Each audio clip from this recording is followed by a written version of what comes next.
ದೇವರಾದ ಯೇಸು ಕ್ರಿಸ್ತನ ನಾಮದಲ್ಲಿ ನಿಮ್ಮೆಲ್ಲರಿಗೂ ನನ್ನ ಪ್ರೀತಿಯ ಅಭಿನಂದನೆಗಳು.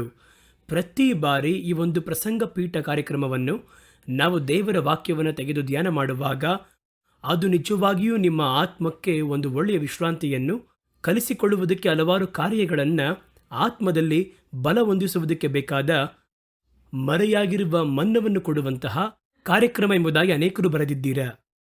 ಮೇಲಧಿಕವಾಗಿ ಈ ಕಾರ್ಯಕ್ರಮದಲ್ಲಿ ಹೊಸ ಮಾತುಗಳನ್ನು, ಹೊಸ ವಾಕ್ಯಗಳನ್ನು ಹೇಳಬೇಕು ಎಂಬುದಾಗಿ ಅಂಥ ಒಂದು ಆಸಕ್ತಿ ನಮ್ಮಲ್ಲಿ ಅಧಿಕಪಡಿಸುತ್ತದೆ. ಕೆಲವರು ಈ ಕಾರ್ಯಕ್ರಮವನ್ನು ನೋಡಿ ಮಾತಾಡದೆ ಹೋಗ್ತಾರೆ. ಕೆಲವರಿಗೆ ಚೆನ್ನಾಗಿರುತ್ತೆ, ಆದರೆ ಅದನ್ನು ಯಾವ ರೀತಿ ಹೇಳಬೇಕು ಅಂತ ಗೊತ್ತಾಗಲ್ಲ. ನೀವು ನಿಮ್ಮ ಕಮೆಂಟ್ ಬಾಕ್ಸ್ನಲ್ಲಿ ಅದನ್ನು ಹೇಳಬಹುದು. ನಮ್ಮ ವಿಳಾಸವು ಹೇಳಲ್ಪಟ್ಟದ್ದಾಗಿದೆ.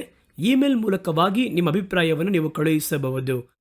ಅವೆಲ್ಲವನ್ನು ಕಳುಹಿಸುವಾಗ ನಾವು ತಿಳ್ಕೊಂಡು ಇದರಲ್ಲಿ ಯಾವ ಭಾಗ ನಿಮಗೆ ಬಹಳ ಪ್ರಯೋಜನವಾಗಿತ್ತು, ಯಾವುದನ್ನು ಬಹಳ ಬಯಸುತ್ತೀರಾ ಎನ್ನುವುದನ್ನು ಅರಿತು ಮೇಲು ಮೇಲು ಇನ್ನೂ ಹೊಸ ಸಂದೇಶಗಳನ್ನು, ಹೊಸ ಸತ್ಯಗಳನ್ನು ಪ್ರಕಟಿಸುವುದಕ್ಕೂ ಅದು ನಮಗೆ ಒಂದು ಅನುಕೂಲವಾಗಿ ಇರುತ್ತದೆ.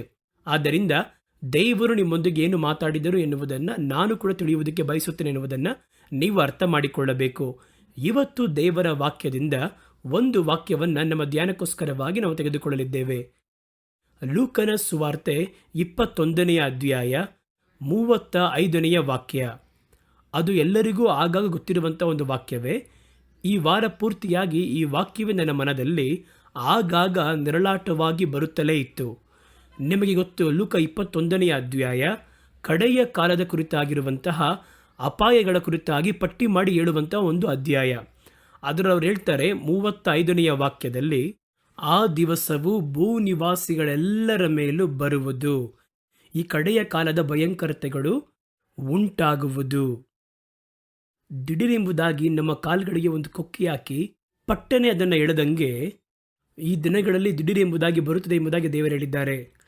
ಹಾಗಾಗಿ ಅದರಲ್ಲಿ ನೋಡೋದಾದರೆ ಲೂಕ 21ನೇ ಅಧ್ಯಾಯ, ಇದೇ ಅಧ್ಯಾಯ ಮತ್ತಾಯನ ಸುವಾರ್ತೆಯಲ್ಲಿ 24ನೇ ಅಧ್ಯಾಯದಲ್ಲಿ ಬರೆಯಲ್ಪಟ್ಟದಾಗಿದೆ. 21ನೇ ಅಧ್ಯಾಯ ಲೂಕಾದಲ್ಲಿ ಯೇಸುವಿನ ಶಿಷ್ಯರು ಯೇಸು ಪ್ರತ್ಯೇಕವಾಗಿರಬೇಕಾದರೆ ಬಂದು ಲೋಕದ ಅಂತ್ಯಕ್ಕೆ ಸೂಚನೆ ಏನೆಂಬುದಾಗಿ ಒಂದು ಪ್ರಶ್ನೆಯನ್ನು ಕೇಳಿದರು. ಆಗ ಯೇಸು ಕ್ರಿಸ್ತನು ಲೋಕದ ಅಂತ್ಯ ದಿವಸಗಳಲ್ಲಿ, ಕಡೆಯ ದಿನಗಳಲ್ಲಿ ಏನೆಲ್ಲ ಸಂಭವಿಸುತ್ತದೆ ಎನ್ನುವುದನ್ನು ಒಂದು ದೊಡ್ಡ ಪಟ್ಟಿ ಹೇಳುತ್ತಾ ಬರುತ್ತಾರೆ. ಅದರಲ್ಲಿ ಹೇಳಬೇಕಾದ್ರೆ ಅವರು ಹೇಳುವಂತಹ ಕಾರ್ಯಗಳಲ್ಲಿ ಬಹಳ ಭಯಂಕರವಾದ ಕಾರ್ಯಗಳೇ ಇದೆ. ಅವುಗಳನ್ನು ಹೇಳುತ್ತಾ ಬರುವಾಗ ಈ ಭಯಂಕರತೆಗಳೆಲ್ಲವೂ ಕೂಡ ಭೂಮಿಯಲ್ಲಿರುವಂತಹ ಮನುಷ್ಯರು ಅನೇಕರ ಮೇಲೂ ಒಂದು ಬಲೆಯಂತೆ ಬರುತ್ತದೆ. ಆ ರೀತಿಯಾಗಿ ಒಂದು ಎಚ್ಚರಿಕೆ ಮಾತನ್ನು ಹೇಳುತ್ತಾರೆ. ಇದರಲ್ಲಿ ಬಲೆ ಎನ್ನುವ ಮಾತೇ ಬಹಳ ಮುಖ್ಯವಾದದ್ದು. ಯಾಕೆಂದರೆ ಬಲೆ ಎನ್ನುವಂತಹ ಪದ ನಮ್ಮ ಕಣ್ಗಳಿಗೆ ಕಾಣಿಸದಿರುವ ಒಂದು ಬಲೆ ಸೂಚಿಸುತ್ತದೆ. ಬಲೆ ಅಂದರೆ ಕಣ್ಣಿಗೆ ಕಾಣದೇ ಇಟ್ಟಿರ್ತಾರೆ, ಅದೇ ಅರ್ಥ ಅಲ್ವಾ? ಬಲೆ ಎನ್ನುವುದು ಆಂಗ್ಲ ಭಾಷೆಯಲ್ಲಿ ಟ್ರ್ಯಾಪ್ ಎಂಬುದಾಗಿ ಹೇಳುತ್ತಾರೆ. ಕೆಲವು ಪಕ್ಷಿಗಳನ್ನು ಹಿಡಿಯುವವರು, ಕೆಲವು ಹಕ್ಕಿಗಳನ್ನು ಹಿಡಿಯುವವರು ನೆಲದಲ್ಲಿ ಮೇವು ಹಾಕಿ ಇಟ್ಟಿರ್ತಾರೆ. ಬಹಳ ಮೇವನ್ನು ಹಾಕಿ ಒಂದು ಬಲೆಯಂತೆ ಅದನ್ನು ಎಣಿದಿರ್ತಾರೆ. ಅದರಲ್ಲಿ ಒಂದು ದಾರ, ಒಂದು ಹಗ್ಗದ ತುದಿ ಅವರ ಕೈಯಲ್ಲಿರುತ್ತದೆ. ಅವರು ಅಲ್ಲಿ ಪಕ್ಕದಲ್ಲಿರುವಂತಹ ಒಂದು ಪೊದೆಯಲ್ಲಿ ಕೂತಿರ್ತಾರೆ. ಈ ಹಕ್ಕಿಗಳು ಬಂದು ಅದರ ಮೇಲೆ ಕೂರುವಾಗ ಆ ಹಗ್ಗವನ್ನು ಹಿಡಿದು ಎಳೆದ್ರೆ ಅದರ ಕಾಲುಗಳಲ್ಲಿ ಆ ಹಗ್ಗ ಏನು ಗಂಟಾಕಿದರೋ ಅದು ಸಿಕ್ಕಿಕೊಳ್ಳುತ್ತದೆ.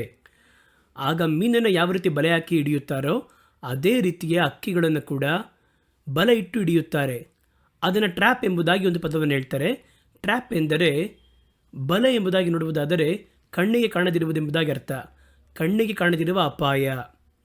ಮತ್ತೊಂದು ಬಂದು ಈ ಟ್ರ್ಯಾಪ್ ಬಗ್ಗೆ ಒಂದು ಕಾರ್ಯವನ್ನು ನೀವು ಅರ್ಥ ಮಾಡಿಕೊಳ್ಳಬೇಕು. ಟ್ರ್ಯಾಪ್ ಎಂದರೆ ನಿಮಗೆ ಪರಿಚಯವಾಗಿರುವ, ನೀವು ಭಯವಿಲ್ಲದೆ ನಡೆದಾಡುವಂತಹ ದಾರಿಯಲ್ಲೇ ಇಡುತ್ತಾರೆ. ನೀವು ನಡೆದಾಡದಿರುವಂತಹ ಸ್ಥಳದಲ್ಲಿ, ನಿಮಗೆ ಸಂಬಂಧವಿರುವ ಸ್ಥಳದಲ್ಲಿ ಇಡುವುದಿಲ್ಲ. ನೀವು ಧಾರಾಳವಾಗಿ ನಂಬಿಕೆಯಿಂದ ಹೋಗುವಂತಹ ಸ್ಥಳದಲ್ಲಿ ಆ ಟ್ರ್ಯಾಪ್ ಇಡುತ್ತಾರೆ. ಬಲೆಯಂತೆ ಇರುವಂಥ ಮನುಷ್ಯರೊಂದಿಗೆ ನಿಮಗೆ ಪರಿಚಯವಾದ, ಭಯವಿಲ್ಲದೆ ಪರಿಚಯವಾಗಿರುವವರ ಮಧ್ಯೆ ಇರ್ತಾರೆ. ಅದನ್ನು ನಾವು ಅರ್ಥ ಮಾಡಿಕೊಳ್ಳಬೇಕು. ಒಂದು ಅಪಾಯವಾದ ಒಂದು ಸ್ಥಳವಿದೆ, ಅದನ್ನು ನೋಡಬೇಕಾದ್ರೆ ನಮಗೆ ಗೊತ್ತಾಗುತ್ತದೆ. ನೋಡಿದ್ರೆ ಬಹಳ ಗಲೀಜಾಗಿ ಕೊಚ್ಚೆಯಾಗಿದೆ. ಕಾಲಿಟ್ಟರೆ ಒಬ್ಬರು ಒಳಗೋಗುತ್ತಾರೆ. ಅದು ಒಂದು ಗುಂಡಿಯಂತೆ ಇದೆ. ಅದರಲ್ಲಿ ಹೋಗಿ ಯಾರಾದರೂ ಬಲೆ ಇಡ್ತಾರಾ? ಅವರಿಗೆ ಗೊತ್ತಾಗುತ್ತೆ. ಆ ಸ್ಥಳವನ್ನು ನೋಡಬೇಕಾದ್ರೆ ಯಾರೂ ಅದರಲ್ಲಿ ಕಾಲಿಡುವುದಿಲ್ಲ. ಹಾಗಾಗಿ ನೀವು ಧಾರಾಳವಾಗಿ ನಂಬುವಂತಹ, ನೀವು ಆಗಾಗ ಧಾರಾಳವಾಗಿ ಸಹವಾಸ ಇಟ್ಟುಕೊಂಡಿರುವಂತಹ, ನೀವು ಭಯವಿಲ್ಲದೆ ಹೋಗುವಂಥ ಸ್ಥಳದಲ್ಲಿಯೇ ಬಲೆ ಇಡಲ್ಪಡುತ್ತದೆ ಎನ್ನುವುದನ್ನು ಅರ್ಥ ಮಾಡಿಕೊಳ್ಳಬೇಕು. ಪಕ್ಷಿಗಳು ಎಲ್ಲಿ ಧಾರಾಳವಾಗಿ ಕೂರುತ್ತದೋ, ಯಾವ ಸ್ಥಳದಲ್ಲಿ ಅವು ಓಡಾಡುತ್ತವೋ, ತನ್ನ ಆಹಾರವನ್ನು ಎಲ್ಲಿ ಹುಡುಕುತ್ತದೋ ಆ ಸ್ಥಳದಲ್ಲಿಯೇ ಅವುಗಳಿಗೆ ಬಲೆಯೊಡ್ಡುತ್ತಾರೆ. ಬಲೆ ಎನ್ನುವಂಥದ್ದು ಯಾವುದೋ ಒಂದು ಪ್ರತ್ಯೇಕ ಸ್ಥಳ ಅಲ್ಲ, ನಿಮಗೆ ಸಂಬಂಧಪಟ್ಟ ಸ್ಥಳದಲ್ಲಿಯೇ, ನೀವು ಇರುವಂತಹ ಸ್ಥಳದಲ್ಲಿಯೇ. ಅದು ಒಂದು ವೇಳೆ ನಿಮ್ಮ ಸಭೆಯಾಗಿರ್ಬೋದು, ನಿಮ್ಮ ಸ್ನೇಹಿತರ ಒಂದು ವಠಾರ ಆ ರೀತಿಯಾಗಿರ್ಬೋದು, ಅಥವಾ ನೀವು ಆತುಕೊಂಡಿರುವಂತಹ ನಿಮ್ಮ ಸಮಾಜ ಆಗಿರ್ಬೋದು, ಅಥವಾ ನಿಮ್ಮ ಕುಟುಂಬವಾಗಿ ಕೂಡ ಇರ್ಬೋದು. ನೀವು ಭಯವಿಲ್ಲದೆ ಸಹವಾಸ ಮಾಡುವಂತಹ ಆ ದುಷ್ಟನಾಗಿರುವಂತಹ ಸೈತಾನನ್ನು ತನ್ನ ಬಲೆಯೊಡ್ಡುವಂಥ ಕಾರ್ಯ ಮಾಡ್ತಾನೆ. ನಿಮಗೆ ಸಂಬಂಧವಿಲ್ಲದ ಸ್ಥಳದಲ್ಲಿ ಅಥವಾ ನೋಡಬೇಕಾದ್ರೆ ಇದು ಭಯಂಕರವಾದ ಸ್ಥಳ, ಅಂಥ ಸ್ಥಳದಲ್ಲಿ ಒಂದು ಬಲೆ ಎಡ್ಡುವುದಿಲ್ಲ. ಒಂದು ಹಾಳಾದ ಬಾವಿ ಇದೆ, ಅಲ್ಲಿ ನೋಡೋದಾದರೆ ಮುಳ್ಳು ಕಲ್ಲಾಗಿದೆ, ಅದರಲ್ಲಿ ನಿಮ್ಮನ್ನು ಹಿಡಿಯುವುದಕ್ಕೆ ಅದರ ಮೇಲೆ ಯಾರಾದರೂ ಬಲೆ ಒಡ್ಡುತ್ತಾರಾ? ನೀವು ಅದನ್ನು ನೋಡಿದರೆ ಆ ಸ್ಥಳದ ಪಕ್ಕದಲ್ಲಿ ಹೋಗೋದಿಲ್ಲ. ಹಾಗಾದರೆ ಬಲೆ ಎನ್ನುವಂಥದ್ದು ಎರಡು ಅಂಶವಿದೆ. ಒಂದು, ನಿಮ್ಮ ಕಣ್ಣಿಗೆ ಕಾಣುವುದಿಲ್ಲ, ನೀವು ಗಮನಿಸಿ ನೋಡಿದರೆ ಮಾತ್ರ ಆ ಬಲೆ ಕಾಣಿಸುತ್ತದೆ. ಎರಡನೇದಾಗಿ, ನೀವು ಧಾರಾಳವಾಗಿ ಇರುವಂತಹ ನಡೆದಾಡುವಂತಹ ಸ್ಥಳದಲ್ಲಿಯೇ ಬಲೆಯೊಡ್ಡುತ್ತಾರೆ, ಆಗ ತಾನೇ ಸಿಕ್ಕುತ್ತೇವೆ. ಹಾಗಾಗಿ ಸಂಬಂಧಪಟ್ಟ ಸ್ಥಳದಲ್ಲಿ ಬಹಳ ಗಮನವಾಗಿರಬೇಕು. ಸತ್ಯವೇದ ಈ ಒಂದು ಬಲೆ ಬಗ್ಗೆ ಏನು ಹೇಳುತ್ತದೆ ನೋಡಿ. ಆಮೋಸನ ಪುಸ್ತಕ 3ನೇ ಅಧ್ಯಾಯ 5ನೇ ವಾಕ್ಯದಲ್ಲಿ ಈ ಬಲೆಗಳ ಕುರಿತಾಗಿ ಒಂದು ಕಾರ್ಯವನ್ನು ಆಮೋಸ್ ಪ್ರವಾದಿ ಹೇಳುತ್ತಾರೆ. ಕಾಳಿಲ್ಲದೆ ಪಕ್ಷಿಯು ನೆಲದಲ್ಲಿನ ಬಲೆಯೊಳಗೆ ಬೀಳುವುದೋ, ಏನು ಸಿಕ್ಕಿಕೊಳ್ಳದೆ ಬೋನು ಮೇಲಕ್ಕೆ ಹಾರುವುದೋ ಎಂಬುದಾಗಿ ಈ ವಾಕ್ಯವು ಸ್ಪಷ್ಟವಾಗಿ ಹೇಳುತ್ತೆ. ಗಮನಿಸಿ, ಅಲ್ಲಿ ಇವರೇನು ಹೇಳ್ತಾರೆ ಅಂದರೆ, ಪಕ್ಷಿ ಒಂದು ಸ್ಥಳದಲ್ಲಿ ಕೂರಬೇಕು ಅಂದರೆ ಆ ಸ್ಥಳದಲ್ಲಿ ಬಲೆ ಹಾಕಲ್ಪಡುತ್ತಾ? ಪಕ್ಷಿಗೆ ನೆಲದಲ್ಲಿ ಕಾಳು ಹಾಕದಿದ್ದರೆ, ಬಲೆಯೊಡ್ಡದಿದ್ದರೆ ಪಕ್ಷಿ ಅದರೊಳಗೆ ಹಿಡಿಯಲ್ಪಡುತ್ತಾ? ಇಲ್ಲ. ಅದೇ ರೀತಿಯೇ ಬಲೆಯೊಡ್ಡಿದ್ದರೆ ಒಂದು ಪಕ್ಷಿ ಅದರಲ್ಲಿ ಪಡದೇ ಇರುವವರೆಗೂ ಆ ಬೇಟೆಗಾರ ಆ ಬಲೆ ತೆಗೆಯುವುದಿಲ್ಲ. ಆ ಬಲೆ ಅದರಲ್ಲಿ ಬೀಳೋವರೆಗೂ ಇಟ್ಟಿರ್ತಾನೆ ಅದನ್ನು. ಅದು ಏನೋ ಒಮ್ಮೆ ತಪ್ಪಿಸಿಕೊಂಡ್ವೆ ಎಂಬುದಾಗಿ ಆ ರೀತಿ ಅಲ್ಲ, ಹಿಡಿಯಲ್ಪಡುವವರೆಗೂ ಒಳಗಿಟ್ಟಿರ್ತಾನಂತೆ. ಅದುವೇ ಆಮೋಸ್ ಹೇಳುವಂಥ ಕಾರ್ಯ. ಆಮೋಸ್ 3:5. ಒಂದು ಪಕ್ಷಿ ಆದರೂ ಅದರಲ್ಲಿ ಪಡದೇ ಇರುವಲ್ಲಿ ಆ ಬಲೆ ನೆಲದಿಂದ ತೆಗೆಯಲ್ಪಡುತ್ತಾ? ಅದು ಬೀಳುವವರೆಗೂ ಇಡಲ್ಪಟ್ಟದ್ದಾಗಿರುತ್ತದೆ ಎಂಬುದಾಗಿ ಆ ವಾಕ್ಯದ ಒಂದು ಅರ್ಥ. ಆದ್ದರಿಂದ ಸೈತಾನ ಏನು ಮಾಡ್ತಾನೆಂದರೆ, ಪ್ರಯತ್ನ ಮಾಡುತ್ತಲೇ ಇರುತ್ತಾನೆ.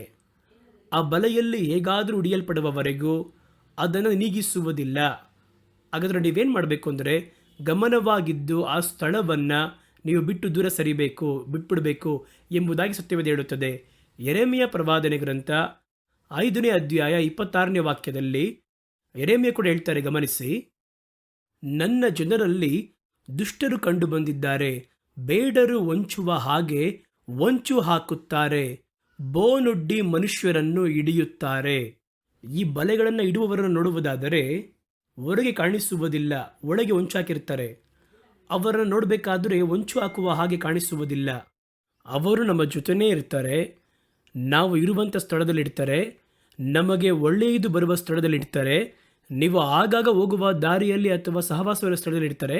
ಆದರೆ ಅವರು ಹೊಂಚಿ ಹಾಕಿ ಕಾಯ್ತಾ ಇರ್ತಾರೆ ಯಾವಾಗ ಹಿಡಿಯೋದು ಎಂಬುದಾಗಿ, ಆ ಬಲೆಯಲ್ಲಿ ಯಾವ ರೀತಿ ಬೀಳಿಸೋಣ ಎಂಬುದಾಗಿ ಅವರು ಅಲ್ಲಿ ಹೊಂಚು ಹಾಕಿ ಕಾಯುತ್ತಿರುತ್ತಾರೆ ಎಂಬುದಾಗಿ ಯೆರೆಮೀಯ ಕೂಡ ಹೇಳುತ್ತಾರೆ. ಅವರು ದುಷ್ಟರು, ಬಲೆಯಲ್ಲಿ ಬೀಳಿಸುವುದಕ್ಕಾಗಿ ಹಿಡಿಯುವುದಕ್ಕಾಗಿ ಕಾದಿರುತ್ತಾರೆ ಎಂಬುದಾಗಿ ಹೇಳುವುದನ್ನು ನೋಡ್ತೀವಿ. ಆದರೆ ಸತ್ಯವೇದ ಹೇಳುತ್ತದೆ, ಕಡೆಯ ಕಾಲದಲ್ಲಿ ಎಲ್ಲ ಮನುಷ್ಯರ ಕಾಲುಗಳ ಕೆಳಗೂ ಒಂದು ಬಲೆ ಬೀಸಲ್ಪಟ್ಟಿರುತ್ತೆ. ಎಲ್ಲ ಮನುಷ್ಯರ ಕಾಲುಗಳ ಕೆಳಗೆ. ಹಾಗಾದರೂ ಎಲ್ಲ ಮನುಷ್ಯರು ಅಂದರೆ ಪ್ರತಿಯೊಬ್ಬೊಬ್ಬರಿಗೂ ಅವರ ಸಹವಾಸದ ಸ್ಥಳ ಇರುತ್ತೆ, ಭಯವಿಲ್ಲದೆ ಇರುವ ಸ್ಥಳವಿರುತ್ತೆ. ಆ ಸ್ಥಳಗಳಲ್ಲಿ ನೀವು ಬಹಳ ಗಮನವಾಗಿ ನೋಡಬೇಕು. ಅದು ಸಭೆಯಾಗಿರ್ಬೋದು, ಮುಂಚಿತವಾಗಿ ಹೇಳಿದ ಹಾಗೆ ಕುಟುಂಬವಾಗಿರ್ಬೋದು, ಸ್ನೇಹಿತರ ವಠಾರ ಆಗಿರ್ಬೋದು, ಸಮುದಾಯ ಆಗಿರ್ಬೋದು. ಕಡೆಯ ಕಾಲದಲ್ಲಿ ನಿಮ್ಮ ಕಣ್ಗಳಿಗೆ ಕಾಣದೆ ಆ ಬಲೆಗಳು ಹಾಕಲ್ಪಟ್ಟಿರುತ್ತೆ. ಆದ್ದರಿಂದ ಯಾವಾಗಲೂ ನೀವು ಒಂದೊಂದು ಕಾರ್ಯವನ್ನು ತೀಕ್ಷ್ಣವಾಗಿ ಗಮನಿಸಿ ನೋಡಿದರೆ ಮಾತ್ರನೇ ನಮ್ಮ ನಡೆಯುವುದಕ್ಕೋಸ್ಕರ ಇಡಲ್ಪಟ್ಟಿರುವಂತಹ ಮರೆಯಾಗಿರುವಂತಹ ಬಲೆಗಳು ನಮ್ಮ ಕಣ್ಗಳಿಗೆ ಗೋಚರವಾಗುವುದು.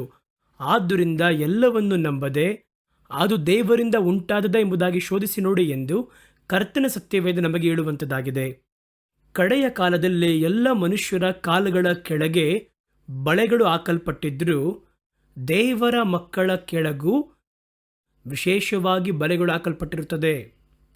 ಅದು ಎಲ್ಲ ಮನುಷ್ಯರಿಗೆ ಮಾತ್ರವಲ್ಲ, ಲೋಕದಲ್ಲಿ ಎಲ್ಲ ಮನುಷ್ಯರ ಕಾಲುಗಳ ಕೆಳಗೆಯೂ ಬಲೆಗಳು ಹಾಕಲ್ಪಟ್ಟಿರುವ ಹಾಗೆ ಲೂಕ 21:35 ಹೇಳಿದರೂ ಕೂಡ ಭೂಮಿಯಲ್ಲಿರುವ ಭೂನಿವಾಸಿಗಳೆಲ್ಲರ ಮೇಲೆ ಎಂಬುದಾಗಿ ಹೇಳಿದರೂ ಕೂಡ ವಿಶೇಷವಾಗಿ ದೇವರ ಮಕ್ಕಳ ಕಾಲುಗಳ ಕೆಳಗೆ ಬಲೆಗಳು ಹಾಕಲ್ಪಟ್ಟದಾಗಿದೆ.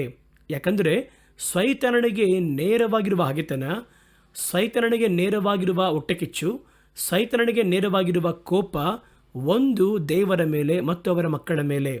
ಆದ್ದರಿಂದ ಏನು ಮಾಡ್ತಾನೆಂದರೆ ಎಲ್ಲ ಲೋಕದ ಮಕ್ಕಳಿಗೂ ಅವನು ಬಲೆ ಒಡ್ಡಿದ್ರೂ ಕೂಡ ದೇವರ ಮಕ್ಕಳ ಕಾಲುಗಳ ಕೆಳಗೆ ವಿಶೇಷವಾದ ಬಲೆ ಒಡ್ಡಿದ್ದಾನೆ. ಆ ಬಲೆಗಳು ಅನೇಕವಾಗಿದ್ದರೂ ಕೂಡ ನಾವಿಲ್ಲಿ ಮುಖ್ಯವಾಗಿರುವ ಕೆಲವು ಬಲೆಗಳ ಕುರಿತಾಗಿ ಮಾತ್ರ ನೋಡಲಿದ್ದೇವೆ. ನೀವು ಎಲ್ಲವನ್ನ ನಂಬಬಾರದು. ಅದು ಮನುಷ್ಯರಾಗಿದ್ದರೂ ಸರಿ ಅಥವಾ ದೇವರಿಗೆ ಸಂಬಂಧಪಟ್ಟ ಕಾರ್ಯವಾಗಿದ್ದರೂ ಸರಿ, ಎಲ್ಲವನ್ನ ಪರಿಶೋಧಿಸಿ ನೋಡಿ ಒಳ್ಳೆಯದನ್ನು ಹಿಡಿದುಕೊಳ್ಳಬೇಕು. ಅದು ವಿಶೇಷವಾಗಿ ದೇವರ ಮಕ್ಕಳು ಒಂದು ಕಾರ್ಯ ನಿಮ್ಮ ಜೀವನದಲ್ಲಿ ಬರುತ್ತೆ ಅಂದರೆ ಅದು ದೇವರಿಂದ ಉಂಟಾದದ್ದೋ ಅಥವಾ ಮನುಷ್ಯರಿಂದ ಉಂಟಾದದ್ದೋ ಸೈತಾನನಿಂದ ಉಂಟಾದದ್ದೋ ಎಂಬುದಾಗಿ ನೀವು ನೋಡಬೇಕು. ದಿಢೀರೆಂಬುದಾಗಿ ನಿಮ್ಮ ಜೀವನದಲ್ಲಿ ಏನಾದರೂ ಒಂದು ಮಧ್ಯೆ ಬರುತ್ತೆ. ಅದು ಒಂದು ಮನುಷ್ಯನಾಗಿರ್ಬೋದು ಅಥವಾ ಬೇರೆ ಒಂದು ಕಾರ್ಯವಾಗಿರ್ಬೋದು. ನಿಮ್ಮ ಜೀವನದಲ್ಲಿ ನಾರ್ಮಲ್ ಆಗಿ ಹೋಗುತ್ತಿರುವ ಜೀವನದಲ್ಲಿ ಹೊಸದಾಗಿ ಕೆಲವೊಂದು ಕಾರ್ಯ ಒಳಗೆ ಬರುತ್ತದೆ. ಆ ರೀತಿ ಬರುವಾಗ ನೀವು ಮಾಡಬೇಕಿರುವ ಮೊದಲ ಕಾರ್ಯ ಒಳ್ಳೆಯದಾಗಿರ್ಬೋದು ಕೆಟ್ಟದಾಗಿರ್ಬೋದು ಗೊತ್ತಿಲ್ಲ, ಆದರೆ ಏನೇ ಬಂದರೂ ಈ ಕಡೆಯ ಕಾಲದಲ್ಲಿ ದೇವರ ಮಕ್ಕಳು ಮಾಡಬೇಕಾಗಿರುವ ಮುಖ್ಯವಾದ ಕಾರ್ಯ ಅದು ದೇವರಿಂದ ಉಂಟಾದದ್ದ ಅಥವಾ ಸೈತಾನನಿಂದ ಬರುವಂಥದ್ದ ಅಥವಾ ಮನುಷ್ಯರಿಂದ ಬರುವಂಥದ್ದ ಎಂಬುದಾಗಿ ಸ್ವಲ್ಪ ನಿಧಾನಿಸಿ ನೋಡಬೇಕು. ನಿಮ್ಮ ಜೀವನದಲ್ಲಿ ದಿಢೀರೆಂಬುದಾಗಿ ಕೆಲವೊಂದು ಮನುಷ್ಯರು ಬಂದು ಸೇರ್ತಾರೆ. ನಿಮ್ಮ ಜೀವನದಲ್ಲಿ ಕೆಲವೊಂದು ಹೊಸ ಸೇವಕರು ಬಂದು ಸೇರ್ತಾರೆ. ನಿಮ್ಮ ಜೀವನದಲ್ಲಿ ಹೊಸದಾಗಿ ಕೆಲವೊಂದು ಕಾರ್ಯಗಳು ಬರುತ್ತೆ. ಅದು ಬರುವಾಗ ಇದುವರೆಗೂ ಇಲ್ಲದಿರುವ ನಾರ್ಮಲ್ ಆಗಿ ಇಲ್ಲದಿರುವ ಒಂದು ನಿಮ್ಮ ಜೀವನದಲ್ಲಿ ತನ್ನನ್ನು ಸೇರಿಸಿಕೊಳ್ಳಲು ಬರುವಾಗ ನೀವು ಬಹಳ ಗಮನವಾಗಿದ್ದು ಅದು ದೇವರಿಂದ ಉಂಟಾಯಿತು ಎಂಬುದಾಗಿ ನೋಡಬೇಕು. ಪ್ರತ್ಯೇಕವಾಗಿ ಯೌವನಸ್ಥರು ಒಂದು ಮದುವೆಯ ಬಂಧನದಲ್ಲಿ ಅವರು ಒಳಗೆ ಪ್ರವೇಶ ಮಾಡಲು ಮುಂದಾಗಬೇಕಾದರೆ ಚೆನ್ನಾಗಿ ಪ್ರಾರ್ಥನೆ ಮಾಡಿ ಇದು ದೇವರಿಂದ ಉಂಟಾಯಿತು ಎಂಬುದಾಗಿ ಶೋಧಿಸಿ ನೋಡಬೇಕು. ಅದು ಹೊಸದಾಗಿ ಅವರ ಜೀವನದಲ್ಲಿ ಸೇರಿಸಲ್ಪಡುವಂಥದ್ದಾಗಿದೆ. ಒಬ್ಬ ಗಂಡನು ಎನ್ನುವಂತಹ ಒಂದು ಸಂಬಂಧ, ಹೆಂಡತಿ ಎನ್ನುವಂಥ ಒಂದು ಸಂಬಂಧವಾಗಲಿ ನಿಮ್ಮ ಜೀವನದಲ್ಲಿ ಕುಟುಂಬದಲ್ಲಿ ಹೊಸದಾಗಿ ಒಳಗೆ ಬರುವಂಥದ್ದಾಗಿದೆ. ಆ ಸಮಯದಲ್ಲಿ ನೀವು ಆತುರ ಪಟ್ಟು ಬಿಡಬಾರದು. ನೀವು ದೇವರ ಮಕ್ಕಳಾಗಿರುವ ಪಕ್ಷದಲ್ಲಿ ಸ್ವಲ್ಪ ನಿಧಾನಿಸಿ ಯೋಚನೆ ಮಾಡಿ ಪ್ರಾರ್ಥನೆ ಮಾಡಿ ಕೆಲವು ಕಾರ್ಯಗಳನ್ನು ಇದು ದೇವರ ಅನುಮತಿ ಕೊಟ್ಟಿದ್ದಾರಾ ಎಂಬುದಾಗಿ ನೋಡಬೇಕು. ಹಲವು ಯೌವನಸ್ಥ ಮಕ್ಕಳು ನಮಗೆ ಪತ್ರ ಬರೆಯೋದನ್ನು ನೋಡ್ತೀವಿ. ಅವರೇನು ಮಾಡ್ತಾರೆ ಅಂದರೆ ಇವಾಗಿರುವ ಕಾಲಘಟ್ಟದಲ್ಲಿ ಫೇಸ್ಬುಕ್ನಲ್ಲಿ ಹೋಗಿ ಒಂದು ಟ್ವಿಟ್ಟರ್ನಲ್ಲಿ ಹೋಗಿ ಕೆಲವೊಂದು ಸ್ನೇಹ ಬಳಗವನ್ನು ಏರ್ಪಡಿಸಿಕೊಂಡು ಅಲ್ಲಿ ತಮಗೆ ತಕ್ಕ ಸಂಗಾತಿಯನ್ನು ಹುಡುಕುತ್ತಾರೆ. ಅದರಲ್ಲಿ ಹಾಕ್ಬೇಕಾದ್ರೆ ಅವನು ಚೆನ್ನಾಗಿ ಹಾಕ್ತಾನೆ ಎಲ್ಲವನ್ನು. ಅವರು ಬರೆಯುವುದು ಫೋಟೋಸ್ ಎಲ್ಲವನ್ನ ಫೇಕ್ ಆಗಿರುತ್ತೆ ಬಹುತೇಕವಾಗಿ. ಕೊನೆಯದಾಗಿ ಏನು ಹೇಳ್ತಾರೆ ಅಂದರೆ ನಾನು ಹೀಗೆ ಒಳಗೆ ಹೋಗ್ತಾ ಇದ್ದೆ ನೆಟ್ನಲ್ಲಿ, ಈ ರೀತಿ ಹೊಸ ವ್ಯಕ್ತಿಯನ್ನು ನೋಡಿದೆ ಅಥವಾ ಒಂದು ಸ್ತ್ರೀಯನ್ನು ನೋಡಿದೆ, ಅವರು ಚೆನ್ನಾಗಿ ಮಾತಾಡ್ತಾರೆ, ಎಲ್ಲ ಥರ ಇದ್ದಾರೆ, ಅವರು ನಮ್ಮ ಜೀವನದಲ್ಲಿ ಸಂಗಾತಿಯಾಗಿ ಬರುವುದು ಒಳ್ಳೆಯದೇ ಎಂಬುದಾಗಿ ಯೋಚನೆ ಮಾಡ್ತಾರೆ ಎಂಬುದಾಗಿ ಏನು ಮಾಡೋಣ ಅಂತ ಹೇಳಿ ಯಾಮಾರಿ ಹೋಗಿರುವವರು ಬಹಳ ಮಂದಿ ಇದ್ದಾರೆ. ಯಾವುದು ನಿಮ್ಮ ಜೀವನದಲ್ಲಿ ಹೊಸದಾಗಿ ಅಡ್ಡ ಬರುತ್ತದೋ, ಹೊಸದಾಗಿ ತನ್ನನ್ನು ಸೇರಿಸಿಕೊಳ್ಳಲು ಬರುತ್ತದೋ ಆ ರೀತಿ ಬರುವಾಗ ನೀವು ಸ್ವಲ್ಪ ಗಮನವಾಗಿದ್ದು ಇದು ದೇವರಿಂದ ಉಂಟಾದದ್ದ ಅಥವಾ ಮನುಷ್ಯರಿಂದ ಉಂಟಾದದ್ದ. ಮನುಷ್ಯರು ಹೇಳಿದರೆ ನಿಮ್ಮ ಸ್ವಾರ್ಥಕ್ಕಾಗಿ ಬರುತ್ತೆ, ಅವರ ಲಾಭಕ್ಕಾಗಿ ಬರುತ್ತದೆ, ತಂತ್ರದಿಂದ ನಿಮ್ಮನ್ನು ಯಾಮಾರಿಸಿ ತಮಗೆ ಲಾಭ ಸಂಪಾದಿಸಿಕೊಳ್ಳುವುದಕ್ಕಾಗಿ ಬರುತ್ತದೆ. ಮೂರನೇದಾಗಿ ಸೈತಾನನಿಂದ ಬರುತ್ತದ. ಸೈತಾನನು ಕೆಲವೊಂದು ಮನುಷ್ಯರ ಸಂಬಂಧವನ್ನು ನಮ್ಮೊಂದಿಗೆ ಆಯ್ಕೆಪಡಿಸಬೇಕಾದರೆ ಅಥವಾ ಸೇವಕರನ್ನು ಆಯ್ಕೆಪಡಿಸುವಾಗ ಹೊಸದಾಗಿ ಒಂದು ಕಾರ್ಯವನ್ನು ಕೂಡಿಸುವಾಗ ನಮ್ಮ ಆತ್ಮಿಕ ಜೀವಿತಕ್ಕೆ ಅವರು ಬೆಂಕಿ ಹಚ್ಚಿಬಿಡ್ತಾರೆ. ಅನಂತರ ಪ್ರಾರ್ಥನೆ ಮಾಡೋಕ್ಕಾಗಲ್ಲ, ಸತ್ಯವೇದ ಓದೋಕ್ಕಾಗಲ್ಲ. ಆ ರೀತಿ ಬಹಳ ಬಲೆಗಳನ್ನು ನಮ್ಮ ಕಾಲುಗಳ ಕೆಳಗೆ ಇಡುತ್ತಾನೆ. ಹಾಗಾದರೆ ಈ ಬಲೆಗಳು ಬರುವಾಗ ನೀವು ಯಾವ ಗಮನವಾಗಿರಬೇಕು? ನಿಮ್ಮ ಜೀವನದಲ್ಲಿ ಹೊಸದಾಗಿ ಏನಾದರೂ ಒಂದು ಬರಬೇಕಾದರೆ ಸ್ವಲ್ಪ ನಿಧಾನಿಸಿರಿ, ಸ್ವಲ್ಪ ನಿಧಾನಿಸಿ. ಅದು ದೇವರಿಂದ ಉಂಟಾದದ್ದ. ಕೆಲವೊಮ್ಮೆ ದೇವರು ತಂದು ಅದನ್ನು ಸೇರಿಸುತ್ತಾರೆ. ಅದು ದೇವರಿಂದ ಉಂಟಾದದ ಎನ್ನುವುದನ್ನು ಗಮನಿಸುವುದಕ್ಕೆ ಸ್ವಲ್ಪ ಅವಕಾಶ ತೆಗೆದುಕೊಳ್ಳಿರಿ. ನಿಮ್ಮ ಮನೆಯಲ್ಲಿರುವಂತಹ ಎತ್ತವರು, ಹಿರಿಯರು, ಅವರೊಂದಿಗೆ ನೀವು ಬೆರೆತು ಆಲೋಚನೆ ಮಾಡಿರಿ. ಎಲ್ಲದರ ಮೇಲೆ ಪ್ರಾರ್ಥನೆ ಮಾಡಿ ದೇವರಾತ್ಮನು ನಿಮಗೆ ಹೇಳುವಂತಹ ಕಾರ್ಯಗಳಿಗೆ ಕಿವಿಗೊಡಿರಿ. ಆಗ ನೋಡುವುದಾದರೆ ಈಗ ಬಹಳ ಬಲೆಗಳು ಎಲ್ಲ ಪರ್ಸ್ನಲ್ ಆಗಿ ಒಬ್ಬ ವ್ಯಕ್ತಿಗೆ ವಿರುದ್ಧವಾಗಿ ಇಡಲ್ಪಡುವಂತಹ ಕೆಲವೊಂದು ಬಲೆಗಳು, ಅದರಲ್ಲೂ ಪ್ರತ್ಯೇಕವಾಗಿ ದೇವರ ಮಕ್ಕಳಿಗೆ, ಕರ್ತನ ಮಕ್ಕಳಿಗೆ ಬಹಳ ಬಲೆಯೊಡ್ಡಿರುತ್ತಾರೆ ಎನ್ನುವುದನ್ನು ಮುಂಚಿತವಾಗಿ ಹೇಳಿದ್ದೇನೆ. ಕಾರಣ ಏನಂತ ಕೇಳೋದಾದರೆ, ಕರ್ತನ ಮಕ್ಕಳೇ ಸೈತಾನನಿಗೆ ನೇರವಾಗಿರುವ ಶತ್ರು. ಉಳಿದವರೆಲ್ಲ ಮುಂಚಿತವಾಗಿಯೇ ಅವರು ಅದರಲ್ಲಿ ಸಿಕ್ಕಾಕೊಂಡಿರ್ತಾರೆ. ಆದರೆ ದೇವರ ಮಕ್ಕಳನ್ನು ಬೀಳಿಸುವುದಕ್ಕೂ, ಬಲೆಯಲ್ಲಿ ಸಿಕ್ಕಿಸುವುದಕ್ಕೂ, ಅವರನ್ನು ನಾಶ ಮಾಡುವುದಕ್ಕೂ, ಅಂದರೆ ಆ ಕೊಲೆ ಪಾತಕನ ಉದ್ದೇಶ ಅದು. ಸತ್ಯವೇದ ಹೇಳುತ್ತದಲ್ಲ, ಕಳ್ಳನು ಕಳ್ತನ ಮಾಡುವುದಕ್ಕೂ ನಾಶ ಮಾಡುವುದಕ್ಕೂ ಬರುವವನಾಗಿದ್ದಾನೆ. ಹಾಗಾಗಿ ಸೈತಾನನು ನಮ್ಮ ಬಳಿ ಬರುವುದಾದರೆ, ಅಥವಾ ಸೈತಾನನಿಗೆ ಸಂಬಂಧಪಟ್ಟ ಕಾರ್ಯ ನಮಗೆ ಬರುವುದಾದರೆ, ಅದರ ಉದ್ದೇಶ ಕೊಲ್ಲುವುದು, ನಾಶ ಮಾಡುವುದು, ನಮ್ಮ ಕೈಯಲ್ಲಿರುವಂಥ ಒಳಿತುಗಳನ್ನು ಕದ್ದು ತೆಗೆದುಕೊಳ್ಳುವುದು. ಈ 3 ಉದ್ದೇಶಕ್ಕೋಸ್ಕರವಾಗಿ ಅವುಗಳು ಒಳಗೆ ಬರುತ್ತವೆ. ಆ ಉದ್ದೇಶದಿಂದ ಒಳಗೆ ಬರುವುದಕ್ಕೆ ಅವುಗಳು ಮರೆಯಾಗಿರುವ ತಂತ್ರಗಳನ್ನು ಉಪಯೋಗಿಸುತ್ತವೆ. ಹೊರತೋರುವಿಕೆಗೆ ನೋಡಿದ ಕೂಡಲೇ ಅದು ಕಾಣಿಸುವುದಿಲ್ಲ ನಿಮಗೆ. ಆದ್ದರಿಂದ ಹೇಳದೆ, ಗೊತ್ತಿಲ್ಲದೆ ನಮ್ಮನ್ನು ಸಿಕ್ಕಿಸುವಂತಹ ಕಾರ್ಯಗಳ ಹೆಸರೇ ಬಲೆ, ಟ್ರ್ಯಾಪ್. ಅದು ಕಣ್ಣಿಗೆ ಕಾಣಿಸುವುದಿಲ್ಲ. ಯಾರು ಹಿಡಿಯಲ್ಪಡ್ತಾರೋ ಅವನ ಕಣ್ಣಿಗೆ ಕಾಣಿಸುವುದಿಲ್ಲ, ಇಟ್ಟವನ ಕಣ್ಣಿಗೆ ಕಾಣಿಸುತ್ತದೆ. ಸಿಕ್ಕುವವನ ಕಣ್ಣಿಗೆ ಕಾಣಿಸುವುದಿಲ್ಲ, ಅದುವೇ ಮುಖ್ಯ. ಬೇಟೆಗಾರನಿಗೆ ಗೊತ್ತು, ಅವನು ಅದರ ಮೇಲೆ ನಡಿಬೇಕಾದ್ರೆ ಹುಷಾರಾಗಿ ನಡೀತಾನೆ.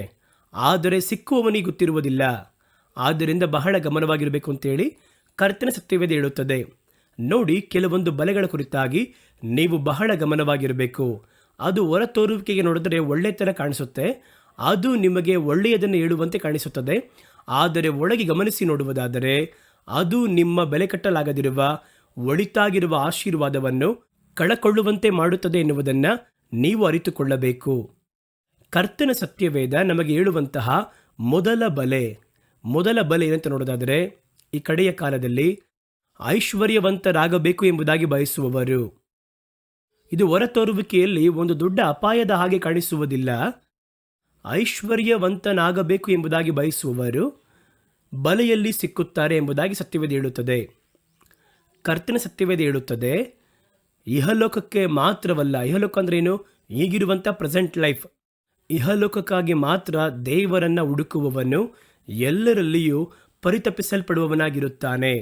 ಹಾಗಾದರೆ ದೇವರನ್ನು ಹುಡುಕುವಂಥದ್ದೇ ಬರುವ ಲೋಕಕ್ಕಾಗಿ. ಹಾಗಾದರೆ ಸೈತಾನ ಏನು ಮಾಡ್ತಾನೆ ಅಂದರೆ, ಒಬ್ಬ ಮನುಷ್ಯನನ್ನು ಈಸಿಯಾಗಿ ಹಿಡಿಯಬೇಕು ಅಂದರೆ ಆ ಮನುಷ್ಯನು ಯಾವುದ್ರಲ್ಲಿ ಆಸೆ ಇಟ್ಟಿರ್ತಾನೋ ಆ ಆಸೆಯನ್ನು ಅತಿ ಆಸೆಯಾಗಿ ಮಾಡುತ್ತಲೇ ಬರಬೇಕು. ಸಾಮಾನ್ಯವಾಗಿ ಜನಗಳು ಬೀಳುವಂತಹ ದೊಡ್ಡ ಆಸೆ ಹಣದಾಸೆ. ಯಾಕೆಂದರೆ ಹಣ ಇದ್ದರೆ ಅವರು ಆಸೆ ಪಡುವಂತಹ ಎಲ್ಲವನ್ನ ಪಡೆಯಬಹುದು ಎಂಬುದಾಗಿ ಕುರುಡಾಗಿರುವ ನಂಬಿಕೆ ಅವರಿಗೆ. ಆದ್ದರಿಂದ ಐಶ್ವರ್ಯವನ್ನು ಹುಡುಕುವುದಕ್ಕೆ ಬಯಸುತ್ತಾರೆ. ಇದು ನಮ್ಮ ಕಾಲುಗಳಿಗೆ ಒಂದು ಬಲೆಯಂತೆ ಬರುತ್ತದೆ. ಇದು ಎಲ್ಲ ಮನುಷ್ಯರಿಗೂ ಸಾಮಾನ್ಯವಾಗಿರುವಂಥದ್ದು. ಆದರೆ ಇದರಲ್ಲಿ ಮುಖ್ಯವಾಗಿ ನೀವು ಗಮನಿಸಬೇಕಾಗಿರುವುದೇನೆಂದರೆ, ಇದನ್ನು ಒಂದು ಉಪದೇಶದಂತೆ ಮಾರ್ಪಡಿಸಿ ದೇವರ ಬಳಿ ನೀವು ಬಂದವರು ಐಶ್ವರ್ಯವನ್ನು ಹುಡುಕಿರಿ, ಐಶ್ವರ್ಯವನ್ನ ಬಯಸಿ ಸಭೆಗೆ ಬನ್ನಿರಿ, ಐಶ್ವರ್ಯವಂತರಾಗಿರಿ ಎಂಬುದಾಗಿ ಹೇಳಿ ನಮಗೆ ಕಲಿಸಲ್ಪಡುತ್ತದೆ. ನಿಮ್ಮನ್ನ ಸಭೆಯಲ್ಲಿ ತಂದು ಕರ್ತನು ಸೇರಿಸಿದ್ದು ನಿಮ್ಮನ್ನು ಐಶ್ವರ್ಯವಂತರಾಗಿ ಮಾರ್ಪಡಿಸುವುದಕ್ಕಾಗಿ ಅಲ್ಲ. ಎಫೆಸದವರಿಗೆ ಬರೆದ ಪತ್ರಕ್ಕೆ ಹೇಳುತ್ತದೆ, ನೀವು ಕ್ರಿಸ್ತನ ಬೆಳವಣಿಗೆಗೆ ತಕ್ಕ ಒಂದು ಪರಿಪೂರ್ಣದ ಬೆಳವಣಿಗೆ ಹೊಂದಬೇಕು. ಅದಕ್ಕಾಗಿಯೇ ದೇವರು ನಿಮ್ಮಲ್ಲಿ ಕೆಲವರನ್ನ ಅಪೊಸ್ತಲರನ್ನಾಗಿಯೂ, ಕೆಲವರನ್ನ ಪ್ರವಾದಿಗಳನ್ನಾಗಿಯೂ, ಕೆಲವರನ್ನ ಬೋಧಕರಾಗಿಯೂ, ಕೆಲವರನ್ನ ಸುವಾರ್ತಿಕರನ್ನಾಗಿಯೂ, ಕೆಲವರನ್ನ ಸಭಾಪಾಲಕರಾಗಿಯೂ ಏರ್ಪಡಿಸಿದ್ದಾರೆ. ಹಾಗಾಗಿ ಸಭೆಯಾದದ್ದು ಸರಿಯಾಗುವುದಕ್ಕೂ ಕ್ರಿಸ್ತನ ಪರಿಪೂರ್ಣ ಬೆಳವಣಿಗೆಯನ್ನು ಹೊಂದಿಕೊಳ್ಳಬೇಕು. ನಮ್ಮನ್ನು ಕರ್ತನು ಎಬ್ಬಿಸಿರುವಂಥದ್ದೇ ಒಂದು ಸೇವಕನನ್ನು ಎಬ್ಬಿಸಿರುವುದಾದರೆ ಆ ಸೇವಕನು ಏನು ಮಾಡುತ್ತಾರೆ ಎಂಬುದಾಗಿ ನೀವು ಗಮನಿಸಬೇಕು. ಆ ಸೇವಕನು ನಿಮ್ಮನ್ನು ಕ್ರಿಸ್ತನ ಪರಿಪೂರ್ಣ ಬೆಳವಣಿಗೆಗೆ ತಕ್ಕ ಬೆಳವಣಿಗೆಯನ್ನು ಹೊಂದುವ ಹಾಗೆ ನಿಮ್ಮನ್ನು ಅವನು ಹಿಂದೆ ನಿಮ್ಮನ್ನು ಅವರು ಬ್ಯಾಕಪ್ ಮಾಡ್ತಾನೆ ಇರಬೇಕು. ಹಾಗಾದರೆ ಕ್ರಿಸ್ತನ ಪರಿಪೂರ್ಣ ಬೆಳವಣಿಗೆಯನ್ನು ಹೊಂದಿಕೊಳ್ಳುವಂತೆ ಮಾಡುವಂಥದ್ದಕ್ಕೆ ನಿಮಗೇನೆಲ್ಲ ಕಲಿಸಬೇಕು, ನಿಮಗೆ ಏನೇನು ಬಯಸುವಂತೆ ಮಾಡಬೇಕು, ಇವೆಲ್ಲವನ್ನು ಕಲಿಸಿಕೊಡುವುದಕ್ಕೆ ದೇವರು 5 ಸೇವಕರನ್ನು ಒಳಗಿಟ್ಟಿದ್ದಾರೆ. ಎಫೆಸದಲ್ಲಿ ಹಂಗೆ ತಾನೇ ಹೇಳುತ್ತದೆ, ಸಭೆಯಾದದ್ದು ಬೆಳೆಯುವುದಕ್ಕೂ, ದೇವರ ಮಕ್ಕಳು ಒಂದಾಗಿ ಕೂಡುವಂಥ ಸ್ಥಳ ಸಭೆ. ಆ ಸಭೆ ಸರಿಯಾಗಿರಬೇಕು, ಕರ್ತನೊಂದಿಗೆ ಸಂಪರ್ಕದಲ್ಲಿರಬೇಕು. ಎರಡನೇದಾಗಿ ಸಭೆಯಾದದ್ದು ಕ್ರಿಸ್ತನ ಪರಿಪೂರ್ಣ ಬೆಳವಣಿಗೆಯ ತಕ್ಕ ಬೆಳವಣಿಗೆಯನ್ನು ಹೊಂದುವಂತೆ ಮಾಡುವುದಕ್ಕೂ. ಇದಕ್ಕಾಗಿ 5 ಸೇವೆ. ಹಾಗಾಗಿ ಒಳ್ಳೆ ಸೇವಕರನ್ನು ಹೆಂಗೆ ಕಂಡುಹಿಡಿಯುವಂಥದ್ದು? ನಿಮ್ಮ ಬೆಳವಣಿಗೆ ಕುರಿತಾಗಿ ಚಿಂತೆ ಪಡ್ತಾರೆ. ಆ ಒಂದು ಬೆಳವಣಿಗೆ ಶಾರೀರಿಕವಾಗಿರುವ ಬೆಳವಣಿಗೆ ಅಲ್ಲ, ಆರ್ಥಿಕ ಬೆಳವಣಿಗೆ ಅಲ್ಲ, ಕ್ರಿಸ್ತನಲ್ಲಿರುವ ಪರಿಪೂರ್ಣ ಬೆಳವಣಿಗೆ. ಹಾಗಾಗಿ ಅದಕ್ಕಾಗಿಯೇ ದೇವರು ನಿಮ್ಮನ್ನ ಸಭೆಯಲ್ಲಿ ತಂದು ನಿಲ್ಲಿಸಿದ್ದಾರೆ. ಆದರೆ ಇವತ್ತು ಅದರ ಉದ್ದೇಶ ಮಾರ್ಪಡಿಸಲ್ಪಟ್ಟು ದೇವರನ್ನ ಹುಡುಕಿ ಬರುವಂತಹ ಮಕ್ಕಳು ಶ್ರೀಮಂತರಾಗಿಸಬೇಕು. ಅದುವೇ ನಮ್ಮ ಉದ್ದೇಶ. ನಿಮ್ಮನ್ನ ಶ್ರೀಮಂತರಾಗಿ ಮಾರ್ಪಡಿಸಬೇಕು, ನಿಮ್ಮ ಐಶ್ವರ್ಯವನ್ನು ಹುಡುಕುವಂತೆ ಮಾಡಬೇಕು. ಹಾಗಾಗಿ ಇದಕ್ಕಾಗಿಯೇ ಕೆಲವೊಂದು ಸಮೃದ್ಧಿ ಉಪದೇಶಗಳು ಎನ್ನುವಂಥ ಉಪದೇಶಗಳು ಇವತ್ತು ಸಭೆಯಲ್ಲಿ ಹೇರಳವಾಗಿ ಹೇಳಲ್ಪಡ್ತಾ ಇದೆ. ಸಭೆಗೆ ಬರುವ ಅನೇಕರು ಅವರ ಒಂದು ಉದ್ದೇಶ, ಅವರ ಒಂದು ಬಯಕೆ ಪೂರ್ತಿಯಾಗಿ ಶ್ರೀಮಂತರಾಗಿ ಮಾರ್ಪಡಬೇಕು, ಸೌಲಭ್ಯವುಳ್ಳವರಾಗಿ ಮಾರ್ಪಡಬೇಕು, ಸಮುದಾಯದಲ್ಲಿ ಒಂದು ಒಳ್ಳೆ ಗಂಭೀರ್ಯವುಳ್ಳವರಾಗಿ ಮಾರ್ಪಡಬೇಕು. ಹಾಗಾಗಿ ಆ ಉದ್ದೇಶ ಹಾಗೆ ಮಾರ್ಪಡುತ್ತದೆ. ಆದರೆ ಕರ್ತನು ಸಭೆಯನ್ನು ಎಬ್ಬಿಸಿದರ ಉದ್ದೇಶ ನೀವು ಕ್ರಿಸ್ತನ ಹಾಗೆ ಮಾರ್ಪಡಬೇಕು.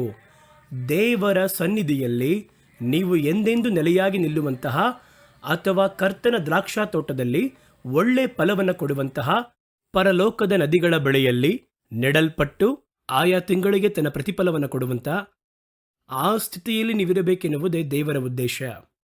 ನಿಮ್ಮನ್ನು ಶ್ರೀಮಂತರನ್ನಾಗಿ ಮಾಡಿ 4 ಕಾರ್ ತೆಗೆದುಕೊಡುವಂತೆ ಮಾಡುವುದು ನಮ್ಮ ಉದ್ದೇಶ ಅಲ್ಲ. ನಾವೇನು ಕಾರ್ ವ್ಯಾಪಾರನ ಅಥವಾ ಏಜೆಂಟಾ? ಹಾಗಾದರೆ ನೋಡಿ, ಇದನ್ನು ಬಹಳ ತಂತ್ರವಾಗಿ ಒಳಗೆ ಬರುವಂತೆ ಮಾಡಿ ಹಣದ ಆಸೆಯಲ್ಲಿ ಬೀಳದವರು ಯಾರಾದರೂ ಇದ್ದಾರೋ, ಹಣದ ಆಸೆ, ಹಣ ಕೊಡ್ತಾರೆ, ದುಡ್ಡು ಕೊಡ್ತಾರೆ ಎಂಬುದಾಗಿ ಹೇಳಿದರೆ, ಹಾಗಾಗಿ ಈ ರೀತಿಯಾಗಿ ಇದನ್ನು ಮಾರ್ಪಡಿಸಿದ್ದಾರೆ ಎಂಬುದಾಗಿ ನೀವು ನೋಡುವುದಾದರೆ ದೇವರ ಬಳಿ ಬನ್ನಿ. ನಿಮ್ಮ ಪ್ರಾರ್ಥನೆ, ನೀವು ಸತ್ಯವೇದದಲ್ಲಿ ಓದುವಂತಹ ಕಾರ್ಯ, ನೀವು ಓದುವಂತಹ ಭಾಗ ಎಲ್ಲವೂ ಕೂಡ ಹಣದ ಕುರಿತಾಗಿ, ಐಶ್ವರ್ಯದ ಕುರಿತಾಗಿ ಹೇಳುವಂತಹ ಮಾತುಗಳನ್ನೇ ಓದಲು ಅವರು ಹೇಳಿಕೊಡುತ್ತಾರೆ. ಹಾಗಾಗಿ ಈ ಕಡೆಯ ಕಾಲದಲ್ಲಿ ಜನಗಳು ಹಣದ ಆಸೆ ಉಳ್ಳವರಾಗಿ ಇರುತ್ತಾರೆ. ಇದು ಒಂದು ದೊಡ್ಡ ಬಲೆ ಎಂಬುದಾಗಿ ಸತ್ಯವೇದ ಹೇಳುತ್ತದೆ. 1 ತಿಮೋತಿಯ ಪುಸ್ತಕ 6ನೇ ಅಧ್ಯಾಯ 9, 10, 11 ವಾಕ್ಯಗಳು. 1 ತಿಮೋತಿಯ ಪುಸ್ತಕ 6ನೇ ಅಧ್ಯಾಯ 6ನೇ ಅಧ್ಯಾಯದಲ್ಲಿ 9ರಿಂದ 11ರವರೆಗಿರುವಂತಹ ವಾಕ್ಯಗಳು. 9ನೇ ವಾಕ್ಯವನ್ನು ಓದುತ್ತೇನೆ, ಗಮನಿಸಿ. ಐಶ್ವರ್ಯವಂತರಾಗಬೇಕೆಂದು ಮನಸ್ಸು ಮಾಡುವವರು ದುಷ್ಪ್ರೇರಣೆ ಎಂಬ ಉರ್ಲಿನಲ್ಲಿ ಸಿಕ್ಕಿಕೊಂಡು ಬುದ್ಧಿ ವಿರುದ್ಧವಾಗಿಯೂ ಹಾನಿಕರವಾಗಿಯೂ ಇರುವ ಅನೇಕ ಆಶೆಗಳಲ್ಲಿ ಬೀಳುತ್ತಾರೆ. ಯಾರು? ಐಶ್ವರ್ಯವಂತರಲ್ಲ, ಐಶ್ವರ್ಯವಂತರಾಗಬೇಕೆಂದು ಬಯಸುವವರು. ಹಾಗಾದರೆ ಇವತ್ತು ಸಭೆಗಳಲ್ಲಿ, ಎಲ್ಲ ಸಭೆ ಹೇಳ್ತಿಲ್ಲ ನಾನು, ಕೆಲವೊಂದು ಸಭೆಗಳಲ್ಲಿ ಕೆಲವು ಸೇವಕರು ನಿಮ್ಮನ್ನು ಐಶ್ವರ್ಯವಂತರಾಗಿರಿ ಎಂಬುದಾಗಿ ಬಯಸಲು ಹೇಳುತ್ತಾರೆ. ಹಂಗೆ ಹೇಳ್ತಾರಲ್ವಾ? ನೀವು ನೋಡಿ, ಅವರು ಈ ರೀತಿ ಇದ್ದಾರೆ, ಆ ರೀತಿ ಮಾರ್ಪಟ್ಟಿದ್ದಾರೆ, ಕರ್ತನು ನಿಮ್ಮನ್ನು ಐಶ್ವರ್ಯವಂತರಾಗಿ ಮಾರ್ಪಡಿಸಲೇ ಅವರು ಬಯಸಿದ್ದಾರೆ, ಈ ರೀತಿಯ ತಾನೇ ಹೇಳ್ಕೊಡ್ತಾ ಇದ್ದಾರೆ. ಹಾಗಾದರೆ ನಿಮ್ಮನ್ನು ಆ ರೀತಿ ಬಯಸುವಂತೆ ಮಾಡುವಂಥದ್ದು, ನೀವು ಐಶ್ವರ್ಯವನ್ನು ಬಯಸುವ ಹಾಗೆ ಮಾರ್ಪಡಬೇಕಾದ್ರೆ ನಿಮಗೆ ಏನೆಲ್ಲ ಅಪಾಯ ಕಾದಿದೆ ಎಂಬುದಾಗಿ ನೋಡಿ. ಐಶ್ವರ್ಯವಂತರಾಗಲು ಬಯಸುವುದಾದರೆ ಮೊದಲು ಶೋಧನೆಯಲ್ಲಿಯೂ ಅನಂತರ ಟ್ರ್ಯಾಪ್, ಉರ್ಲಿನಲ್ಲಿ, ಮನುಷ್ಯರನ್ನ ಕೇಡಿನಲ್ಲೂ ನಾಶನದಲ್ಲಿಯೂ ಹಾಕುವಂತಹ ಬುದ್ಧಿಹೀನತೆಯಲ್ಲಿ ಉಂಟು ಮಾಡುವಂಥದ್ದಾಗಿ ಅದು ಬೀಳಿಸುತ್ತದೆ. ಈ ಬಯಸುವ ಮನುಷ್ಯರಲ್ಲಿ ಕೇಡಿನಲ್ಲಿ, ನಾಶನದಲ್ಲಿ ಸಿಕ್ಕಿಸುವಂತೆ ಮಾಡುವಂಥ ಇಚ್ಛೆಗಳು, ಅದರಲ್ಲಿ ಬೀಳುತ್ತಾರೆ. ಹಾಗಾದರೆ ದೇವರು ಸ್ಪಷ್ಟವಾಗಿ ಹೇಳ್ತಾರೆ, ಯಾರು ಬಯಸುತ್ತಾರೆ? ಆ ಐಶ್ವರ್ಯವಂತರಾಗಲು ಬಯಸುವವರೇ ಬೀಳುತ್ತಾರೆ. ಹಾಗಾದರೆ ನಿಮ್ಮನ್ನು ಐಶ್ವರ್ಯವಂತರಾಗುವ ಹಾಗೆ ಬಯಸಲು ಹೇಳ್ತೀನಿ ಅಂತ ಇಟ್ಕೊಳ್ಳಿ. ಪ್ರಾರ್ಥನೆ ಮಾಡಿದ್ರೆ ಐಶ್ವರ್ಯವನ್ನು ಹುಡುಕಿ ಪ್ರಾರ್ಥನೆ ಮಾಡಬೇಕು, ಬೈಬಲ್ ಓದಿದ್ರೆ ಐಶ್ವರ್ಯವನ್ನು ಹುಡುಕಿ ಪ್ರಾರ್ಥನೆ ಮಾಡಬೇಕು, ವಾಕ್ಯವನ್ನು ಓದಿದ್ರೆ ಐಶ್ವರ್ಯವನ್ನು ಹುಡುಕಿ ಧ್ಯಾನವನ್ನು ಮಾಡಬೇಕು, ಸಭೆಗೆ ಹೋದರೆ ಐಶ್ವರ್ಯದ ಕುರಿತಾಗಿ ಭಾವಿಸಿ ಕರ್ತನ ಬಳಿ ವಿಜ್ಞಾಪಿಸಬೇಕು.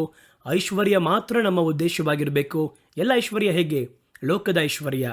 ಹಾಗಾಗಿ ನಿಮ್ಮನ್ನು ಅರಿತು ಬಯಸುವಂತೆ ಮಾಡಿ ಅದನ್ನೇ ತೆಗೆದು ಬೋಧನೆ ಮಾಡುವುದಾದರೆ ನೀವೇನಾಗ್ತೀರಾ ಗೊತ್ತಾ?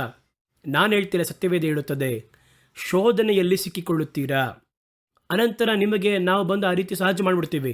ಅನಂತರ ನೀವೇ ಏನು ನೋಡಿದ್ರು, ಒಂದು ಅಂಗಡಿಗೆ ಹೋದರೆ, ಹೊರಗೆ ಹೋದರೂ ನಿಮಗೇನು ಬೇಕೋ ಆಸೆ, ಇಚ್ಛೆ, ನೋಡಬೇಕು ಅಂತ. ಕಡೆಯ ಕಾಲದಲ್ಲಿ ಇಂಥ ಒಂದು ಸೈಕಾಲಜಿ ಅಧಿಕವಾಗಿ ಇರುವುದನ್ನು ನೋಡ್ತಾ ಇದ್ದೀವಿ. ಏನು ಮಾಡ್ತಾರಂದರೆ, ಒಂದು ಕಾಲದಲ್ಲಿ ಅಂಗಡಿಗೆ ಹೋಗ್ತಾ ಇದ್ವಿ, ಏನಾದರೂ ವಸ್ತುವನ್ನು ಖರೀದಿ ಮಾಡಬೇಕಾದ್ರೆ ಖರೀದಿ ಮಾಡ್ತೀವಿ. ಆದರೆ ಈಗ ಈ ಕಡೆಯ ಕಾಲದಲ್ಲಿ ಒಂದು ಹೊಸ ಪದವನ್ನು ಬಳಕೆ ಮಾಡ್ತಾ ಇದ್ದಾರೆ. ಹೆಸರು ಗೊತ್ತಾ ನಿಮಗೆ? ಈ ವಿಂಡೋ ಶಾಪಿಂಗ್ ಎಂಬುದಾಗಿ. ವಿಂಡೋ ಶಾಪಿಂಗ್ ಅಂದರೆ ಏನಂತ ಕೇಳಿದರೆ, ಕೊಂಡುಕೊಳ್ಳುವುದಿಲ್ಲ, ಆ ವಸ್ತುಗಳನ್ನು ನೋಡುತ್ತಲೇ ಹೋಗುತ್ತಾರೆ ಅಂಗಡಿಯ ಬೀದಿಗಳಲ್ಲಿ. ಆದರೆ ಈಗ ಕೂಡ ಒಂದು ಚಿಕ್ಕ ಸಾಸಿವೆ ಕೂಡ ದೃಷ್ಟಿಗಿಡಲ್ಪಟ್ಟಿದೆ ಅಷ್ಟೇ. ನಾವು ಚಿಕ್ಕ ವಯಸ್ಸಲ್ಲಿ ಒಂದು 30 ವರ್ಷದ ಹಿಂದೆ ಎಲ್ಲ ಅಂಗಡಿಗಳಲ್ಲಿ ಒಳಗಿರುತ್ತೆ ವಸ್ತುಗಳು. ನಾವು ಹೊರಗಿಂದ ಲಿಸ್ಟ್ ಕೊಡ್ತಾ ಇದ್ವಿ, ಆ ಅಂಗಡಿಯವರು ಒಳಗೆ ಹೋಗಿ ಆ ವಸ್ತುವನ್ನು ತಂದು ಕೊಡ್ತಾ ಇದ್ರು.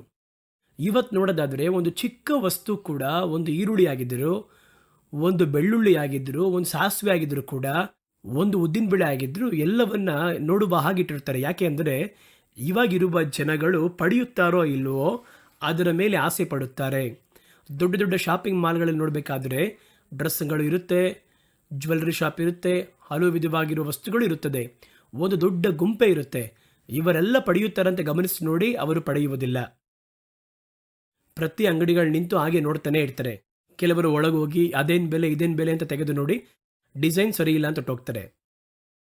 ಅವರನ್ನು ನೀವು ಸರಿಯಾಗಿ ಚೆಕ್ ಮಾಡಿ ನೋಡಿದ್ರೆ ಕೈಯಲ್ಲಿ ದುಡ್ಡು ಇಟ್ಕೊಂಡಿರಲ್ಲ. ಆ ಶಾಪಿಂಗ್ಗೆ ಹೆಸರು ವಿಂಡೋ ಶಾಪಿಂಗ್, ಬೇರೆ ಹಾಗೆ ನೋಡುತ್ತಲೇ ಹೋಗುವ ಶಾಪಿಂಗ್. ಅದರಲ್ಲಿ ಒಂದು ಆಸೆ ನೋಡಿದ್ರೆ ಮನುಷ್ಯರಿಗೆ ಇಚ್ಛೆಯನ್ನು ಪ್ರೇರೇಪಿಸುವುದು, ಆಸೆ ಉದ್ಭವ ಮಾಡುವಂಥದ್ದು. ಹಾಗಾದರೆ ಒಬ್ಬ ಮನುಷ್ಯನನ್ನು ಐಶ್ವರ್ಯವಂತನಾಗುವ ಹಾಗೆ ಮಾಡುವುದಕ್ಕೆ, ಅವನನ್ನು ಆಸೆ ಪಡುವಂತೆ ಮಾಡುವುದಾದರೆ ಅವನು ಆಟೋಮೆಟಿಕ್ ಆಗಿ ಶೋಧನೆಯಲ್ಲಿಯೂ ಬಲೆಯಲ್ಲಿಯೂ ಸಿಕ್ಕಿಕೊಳ್ಳುತ್ತಾನೆ. ಇದನ್ನು ನಾನು ಹೇಳ್ತಿಲ್ಲ, ದೇವರ ವಾಕ್ಯ ಹೇಳ್ತಿರುವುದು. ಇವತ್ತು ಈ ಲೋಕದಲ್ಲಿ ಕಡೆಯ ದಿನಗಳಲ್ಲಿ ಮನುಷ್ಯರನ್ನು, ಸಭೆಯವರನ್ನು ಬಿಡಿ, ವಿಶ್ವಾಸಿಗಳನ್ನು ಬಿಡಿ, ಸಾಧಾರಣ ಲೋಕದ ಮನುಷ್ಯರನ್ನು ಆಸೆ ಪಡಿಸುವಂತೆ ಮಾಡುವುದಕ್ಕೆ ಬಹಳ ಕಾರ್ಯಗಳು ಇವತ್ತು ಬಂದಿರುವುದನ್ನು ನೋಡ್ತೀವಿ. ನೀವು ಬೆಳಗ್ಗೆ ನೋಡಿ ಒಬ್ಬರು ಬಂದು ಮಾತಾಡ್ತಾರೆ, ಅದೃಷ್ಟದ ಕಲ್ಲಾಕಿ ಒಳ್ಳೆಯದು ಅಂತ ಹೇಳ್ತಾರೆ. ನೀವು ತೆಗೆದುಕೊಂಡು ಮನೇಲಿಟ್ಟರೆ ಹಣ ಸುರಿಯುತ್ತೆ ಎಂಬುದಾಗಿ ಹೇಳುತ್ತಾರೆ. ಹಸಿರು ಬಣ್ಣದ ಉಂಗುರವನ್ನು ನೀವು ಹಾಕಿ 8ನೇ ನಂಬರ್ ಇರುವವರಿಗೆ ಕೆಂಪು ಬಣ್ಣದ ಉಂಗುರವನ್ನು ಹಾಕಿ ಎಂಬುದಾಗಿ ಹೇಳ್ತಾರೆ. ಅದಕ್ಕೆ 1000 ಲಕ್ಷಗಟ್ಟಲೆ ವ್ಯೂವರ್ಸ್ ನೋಡ್ತಾ ಇರ್ತಾರೆ. ಯಾಕೆಂದರೆ ಶ್ರೀಮಂತರಾಗಬೇಕು, ಕಲ್ಲಾಕಿದ್ರು ಸರಿ, ಕನ್ನ ಹಾಕಿದ್ರು ಸರಿ, ಅವನು ಶ್ರೀಮಂತನಾಗಬೇಕು ಅಷ್ಟೇ. ಇನ್ನು ಕೆಲವರನ್ನ ನೋಡಿ, ಲಾಟ್ರಿ ಪಡೆದು ನೀವು 1 ರೂಪಾಯಿ ಕೊಟ್ಟು ಅಥವಾ 10 ರೂಪಾಯಿ ಕೊಟ್ಟು ಒಂದು ಚೀಟಿ ಪಡ್ಕೊಂಡ್ರೆ ಹಲವು ಕೋಟಿ ಬೀಳುತ್ತೆ ಎಂಬುದಾಗಿ ಲಾಟ್ರಿ. ಇವೆಲ್ಲ ಐಶ್ವರ್ಯವಂತರಾಗಿ ನಿಮ್ಮನ್ನು ಬಯಸುವಂಥ ಪ್ರಯತ್ನಗಳು. ಐಶ್ವರ್ಯವಂತರಾಗಿಸುವಂಥ ಪ್ರಯತ್ನ ಅಲ್ಲ, ಐಶ್ವರ್ಯವಂತರಾಗಿ ನಿಮ್ಮನ್ನು ಬಯಸುವಂತೆ ಮಾಡುವಂಥ ಪ್ರಯತ್ನ. ಈಗಿರುವಂತಹ ದೊಡ್ಡ ಭಯಂಕರ ರಮ್ಮಿ, ಆನ್ಲೈನ್ ರಮ್ಮಿ. ಈ ರಮ್ಮಿಯಲ್ಲಿ ಒಳಗೆ ಹೋದರೆ ನೀವು ನೋಡೋದಾದರೆ ಕಂಪ್ಯೂಟ್ರಲ್ಲಿ ಇದೆ, ಸೆಲ್ಫೋನ್ನಲ್ಲಿ ಇದೆ, ಟಿ ವಿಯಲ್ಲಿ ಇದೆ. ಈ ರಮ್ಮಿ ಒಳಗೆ ಹೋಗಿ ಆಡಲು ಆರಂಭಿಸಿದರೆ ಸಾಲ ಮಾಡಿ ಆಗ್ತಾರೆ. ಈ ರಮ್ಮಿಯ ಮೂಲ ಉದ್ದೇಶ ಏನು? ಈ ಒಂದು ಆಟದಲ್ಲಿ ಗೆದ್ದರೆ ನಿಮಗೆ ಒಂದು ದೊಡ್ಡ ಮೌಲ್ಯ ಸಿಗುತ್ತೆ ಎಂಬುದಾಗಿ ಹೇಳುವಂಥದ್ದೇ. ಅದು ಹೇಳಿದ ತಕ್ಷಣ ಏನು ಮಾಡ್ತಾರೆ ಅಂತ ಹೇಳಿದ್ರೆ, ಕಾರ್ಡ್ಸ್ ಆಡೋದು. ಆ ಕಾಲದಲ್ಲಿ ಒಂದು ಮನೆಯಲ್ಲಿ ಎಲ್ಲಾದರೂ ಮರೆಯಾಗಿ ಈ ರೀತಿ ಕಾರ್ಡ್ಸ್ ಆಡಿದ್ರೆ ಪೊಲೀಸ್ ಹಿಡ್ಕೊಂಡು ಹೋಗ್ತಿದ್ರು. ಇವತ್ತು ಅದು ನಮ್ಮ ಕೈಯೊಳಗೆ, ಫೋನ್ನೊಳಗೆ ಬಂದಿದೆ. ಅದರ ಮೂಲತಃ ಉದ್ದೇಶ ಏನೆಂದರೆ ನಿಮ್ಮನ್ನು ಐಶ್ವರ್ಯವಂತರಾಗಿ ಬಯಸುವಂತೆ ಮಾಡುವ ಪ್ರಯತ್ನ. ಒಂದು ಚಿಕ್ಕ ಹಣವನ್ನು ಹಾಕಿ ನೀವು ನಿಮ್ಮ ಜ್ಞಾನವನ್ನು ಉಪಯೋಗಿಸಿ ಆಟ ಆಡಿದ್ರೆ ನಿಮಗೆ ಹಲವು ಕೋಟಿ ಆ ಹಣ ಬೀಳುತ್ತದೆ. ಬರುತ್ತೆ ಬರಲ್ಲ ಎರಡನೇ ವಿಷಯ, ಆದರೆ ಐಶ್ವರ್ಯವಂತರಾಗುವ ಹಾಗೆ ಬಯಸುವಂತೆ ಮಾಡುತ್ತದೆ. ಸೈತಾನನಿಗೆ ಅದೇ ಬೇಕು, ನಿಮ್ಮನ್ನು ಐಶ್ವರ್ಯವಂತರಾಗುವುದು ಎರಡನೇ ಪಕ್ಷ. ಈ ಲಾಟ್ರಿಯಲ್ಲಿ ಬಂದರೆ ಏನೋ 4 ಜನ ಲಕ್ಷಾಧಿಪತಿ ಆಗ್ಬೋದಾ? ಅಥವಾ ಎಷ್ಟು ಮಂದಿ ಪಡೆದಿದ್ದಾರೆ ಗೊತ್ತಾ? 4 ಲಕ್ಷ ಜನ ಪಡೆದಿರ್ತಾರೆ. ಇದರಲ್ಲಿ ಒಂದು 10 ಮಂದಿ ಅಥವಾ 40 ಮಂದಿನ ತೆಗೆದುಹಾಕಿದ್ರೆ ಉಳಿದಿರೋರು ಅಷ್ಟರ ಮಂದಿ ಒಳಗೂ ಹಣದ ಮೇಲೆ ಐಶ್ವರ್ಯವಂತರಾಗಬೇಕು ಎನ್ನುವಂತಹ ಆಸೆ ಉಂಟು ಮಾಡುತ್ತದೆ. ಯಾಕೆ ಆಸೆ ಉಂಟು ಮಾಡುತ್ತಾರೆ ಅಂತ ಕೇಳಿದರೆ, ಆ ಒಂದು ಆಸೆ, ಆ ಬಯಕೆ ಅವರನ್ನು ಶೋಧನೆಗೆ ಒಳಪಡಿಸುತ್ತದೆ. ಅದು ಹಲವು ವಿಧವಾಗಿರುವಂಥ ಬಲೆಗಳಲ್ಲಿ ಸಿಕ್ಕುವಂತೆ ಮಾಡುತ್ತದೆ. ಅವನಿಗೆ ಕಾಸು ಕೊಡುವುದರಿಂದಲ್ಲ, ಕಾಸನ್ನು ಬಯಸುವಂತೆ ಮಾಡಿದರೆ. ಹಾಗಾದರೆ ಇದೇ ರೀತಿ ಒಂದು ಪ್ರಯತ್ನವೇ ಇವತ್ತು ಸಭೆಗಳಲ್ಲೂ ಮಾಡಲ್ಪಡುತ್ತದೆ. ಬಹಳ ಹೇಳ್ತಾರೆ, ಈ ಹಣ ರೊಟೇಷನ್. ನೀವು ದುಡ್ಡು ಹಾಕಿದ್ರೆ ನೀವೊಂದು 10 ಮಂದಿನ ಸೇರಿಸ್ರಿ, 15 ಮಂದಿನ ಸೇರಿಸ್ರಿ. ಹಾಗೆ ಬರ್ತಾ ಈ ರೀತಿ ಕೆಲವರು ಸಾಕ್ಷಿ ಬಂದು ಹೇಳ್ತಾರೆ ಕೋಟೆಲ್ ಹಾಕ್ಕೊಂಡು, ನಾನು ಹೀಗೆ ಬಂದೆ, ನಾನು ಮೊಟ್ಟ ಮೊದಲು ಈ ಸ್ಕೀಮಲ್ಲಿ ಸೇರಿದೆ, ಇವಾಗ ನೋಡಿ ನನಗೆ ಒಂದು ದೊಡ್ಡ ಬಂಗ್ಲೆ ಇದೆ, 10 ಕಾರಿದೆ ಎಂಬುದಾಗಿ ಹೇಳ್ತಾರೆ. ಕೇಳಿದ ಕೂಡ ನಮಗೆ ಆಶ್ಚರ್ಯ ಬರುತ್ತೆ. ಆಗ ಹೂಡಿಕೆಗಳನ್ನು ಮಾಡಿ ನಮ್ಮ ಕೆಳಗಿನ 10 ಮಂದಿಯನ್ನು ಸೇರಿಸಿ ಮಲ್ಟಿ ಲೆವೆಲ್ ಮಾರ್ಕೆಟಿಂಗ್. ಆ ಒಂದು ಮಲ್ಟಿ ಲೆವೆಲ್ ಮಾರ್ಕೆಟಿಂಗ್ನಲ್ಲಿ ಅವರು ಬಂದು ಸಾಕ್ಷಿ ಹೇಳುವುದು ಮ್ಯಾಕ್ಸಿಮಮ್ ಸುಳ್ಳು ಸಾಕ್ಷಿ ಹೇಳಿರ್ತಾರೆ ಅವರು. ಆ ರೀತಿ ಒಂದು ವೇಳೆ ಅವರು ಆ ರೀತಿ ಹೊಂದಿದ್ದರೂ ಕೂಡ ಆ ಸ್ಕೀಮಲ್ಲಿ ಹೋದರೆ ಎಲ್ಲರೂ ಹೊಂದುವುದಿಲ್ಲ. ಸೈತಾನ ಎಲ್ಲರಿಗೂ ಬಂದು ಕೊಡುವುದೂ ಇಲ್ಲ. ಅವನಿಗೆ ಉದ್ದೇಶ ನಿಮ್ಮನ್ನು ಶ್ರೀಮಂತರಾಗಿ ಮಾಡುವುದಲ್ಲ, ಹಣದ ಆಸೆಯನ್ನು ಮನಸ್ಸಲ್ಲಿ ಉಂಟು ಮಾಡುವಂಥದ್ದು, ಹಣವನ್ನು ಬಯಸುವಂತೆ ಮಾಡುವಂಥದ್ದು, ಐಶ್ವರ್ಯವನ್ನು ಬಯಸುವಂತೆ ಮಾಡುವಂಥದ್ದು. ಸತ್ಯವೇದ ಕೂಡ ಹೇಳುತ್ತದೆ, ಐಶ್ವರ್ಯ ಪಾಪ ಅಲ್ಲ, ಐಶ್ವರ್ಯವಂತರಾಗಿ ಬಯಸುವಂಥದ್ದು ಪಾಪ. ಹಣ ಪಾಪ ಅಂತ ಹೇಳ್ತಿಲ್ಲ, ಹಣದ ಆಸೆ ಎಲ್ಲ ಕೆಟ್ಟದಕ್ಕೂ ಮೂಲ ಆಗಿದೆ. ಹಾಗಾದರೆ ಒಂದು ದೊಡ್ಡ ಗುಂಪನ್ನು ಐಶ್ವರ್ಯವಂತರಾಗಲು ಬಯಸುವಂತೆ ಮಾಡುವುದಾದರೆ, ಅವರ ಮನಸ್ಸನ್ನು ಐಶ್ವರ್ಯದ ಮೇಲೆ ಸಲ್ಲಿಸುವುದಾದರೆ, ಅವರು ಆಟೋಮೆಟಿಕ್ಕಾಗಿ ಏನಾಗ್ತಾರೆ ಅಂದರೆ, ಸತ್ಯವೇದ ಹೇಳುತ್ತದೆ ಅಲ್ಲಿ, ಅವರು ಶೋಧನೆಯಲ್ಲಿ ಸಿಕ್ಕುತ್ತಾರೆ, ಹಳು ವಿಧವಾಗಿರುವಂತಹ ಉರುಳಿನಲ್ಲಿ ಸಿಕ್ಕುತ್ತಾರೆ. ಒಬ್ಬ ದೊಡ್ಡ ಇಂಜಿನಿಯರ್, ನ್ಯೂಸಲ್ಲಿ ಓದಿರ್ತೀರ, ಒಂದು ದೊಡ್ಡ ಒಂದು ಬಹಳ ಸಂಪಾದನೆ ಮಾಡುವಂಥ ಹೈಟಲ್ಲಿ ಕೆಲಸ ಮಾಡುವಂಥ ಒಬ್ಬ ದಿಢೀರೆಂಬುದಾಗಿ ಆತ್ಮಹತ್ಯೆ ಮಾಡಿಕೊಂಡರು. ಯಾಕೆ ಆತ್ಮಹತ್ಯೆ ಮಾಡಿಕೊಂಡ್ರು ಅಂತ ನೋಡಿದ್ರೆ, ಈ ಆನ್ಲೈನ್ ರಮ್ಮಿಯಲ್ಲಿ ಹೋಗಿ ಅದರಲ್ಲಿ ಹಣ ಬರುತ್ತೆ ಅಂತೇಳಿ ಆಸೆ ಪಟ್ಟು ರಾತ್ರಿ ಹಗಲು ಅದರಲ್ಲಿ ಆಟವಾಡಿ ಅಡಿಕ್ಟರ ಆಗಿ ಸ್ನೇಹಿತರ ಬಳಿ ಬಹಳ ಹಣವನ್ನು ಸಾಲ ಪಡೆದು ಸಾಲವನ್ನು ವಾಪಸ್ ಕೊಡೋಕ್ಕಾಗದೆ ಅವರು ಸೂಸೈಡ್ ಮಾಡಿಕೊಂಡು ಆತ್ಮಹತ್ಯೆ ಮಾಡಿಕೊಂಡರು. ಈ ರೀತಿ ಬಹಳ ಸಾವು ನೋವು ನೋಡುತ್ತೇವೆ.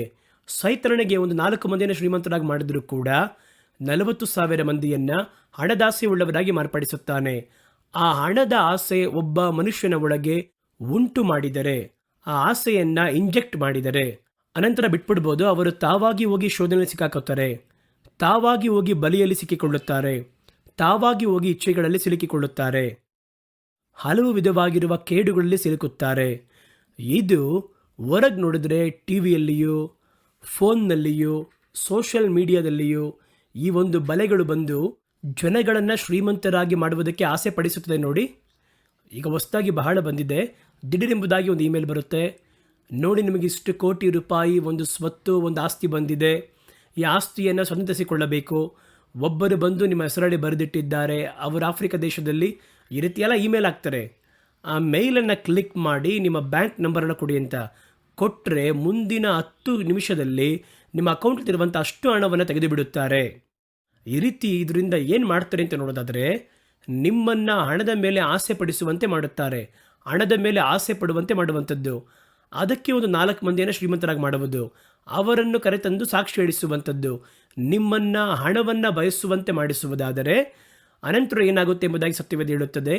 ಅದನ್ನು ಬಯಸುವವರು, ಐಶ್ವರ್ಯವಂತರು ಆಗಲು ಬಯಸುವವರು, 1 ತಿಮೋಥೆ 6ನೇ ಅಧ್ಯಾಯ 9, 10, 11ನೇ ವಾಕ್ಯ, ಶೋಧನೆಗಳಲ್ಲಿಯೂ ಉರುಳಿನಲ್ಲಿಯೂ ಮನುಷ್ಯರನ್ನು ಕೇಡಿನಲ್ಲಿ ನಾಶನದಲ್ಲಿ ಮುಳುಗಿಸುವ ಮನುಷ್ಯರು, ಈ ರೀತಿ ಬಯಸುವಂಥ ಮನುಷ್ಯರನ್ನು ಕೇಡಿನಲ್ಲಿ, ಕೇಡಾಗಿರುವ ಕಾರ್ಯಗಳಲ್ಲಿಯೂ ಮುಳುಗಿಸುವಂತಹ ಬುದ್ಧಿಹೀನತೆಯು ಹಾನಿ ಉಂಟು ಮಾಡುತ್ತದೆ. ಹಾನಿಯು ಹಲವು ವಿಧವಾಗಿರುವ ಇಚ್ಛೆಗಳಲ್ಲಿ ಬೀಳುತ್ತಾರೆ. ತಕ್ಷಣ ಏನು ಮಾಡ್ತಾರೆ ಅಂದರೆ, ಅನಾಶನದಲ್ಲಿ ಬೀಳ್ತಾನೆ, ಮುಳುಗಿಸುವಂತಹ ಬುದ್ಧಿಹೀನತೆಯಲ್ಲಿ ಹೋಗಿ ಬೀಳುತ್ತಾನೆ. ಅನಂತರ 3ನೇದಾಗಿ ನೋಡಿ, ನಾಶ ಉಂಟಾಗುತ್ತದೆ, ಹಲವು ವಿಧವಾಗಿರುವಂತಹ ಇಚ್ಛೆಗಳಲ್ಲಿ ಬೀಳಿಸುವಂತೆ ಮಾಡುವಂಥದ್ದು. ಮುಂದಿನ ವಾಕ್ಯ 11ನೇ ವಾಕ್ಯ ನೋಡಿ, ಹಣದ ಆಸೆ ಸರ್ವ ಕೆಟ್ಟತನಕ್ಕೂ ಮೂಲವಾಗಿದೆ. ಅನಂತರ 11ನೇ ವಾಕ್ಯ ಹೇಳುತ್ತದೆ, ಹಣದ ಆಸೆ ಸರ್ವ ಕೆಟ್ಟತನಕ್ಕೂ ಮೂಲವಾಗಿದೆ.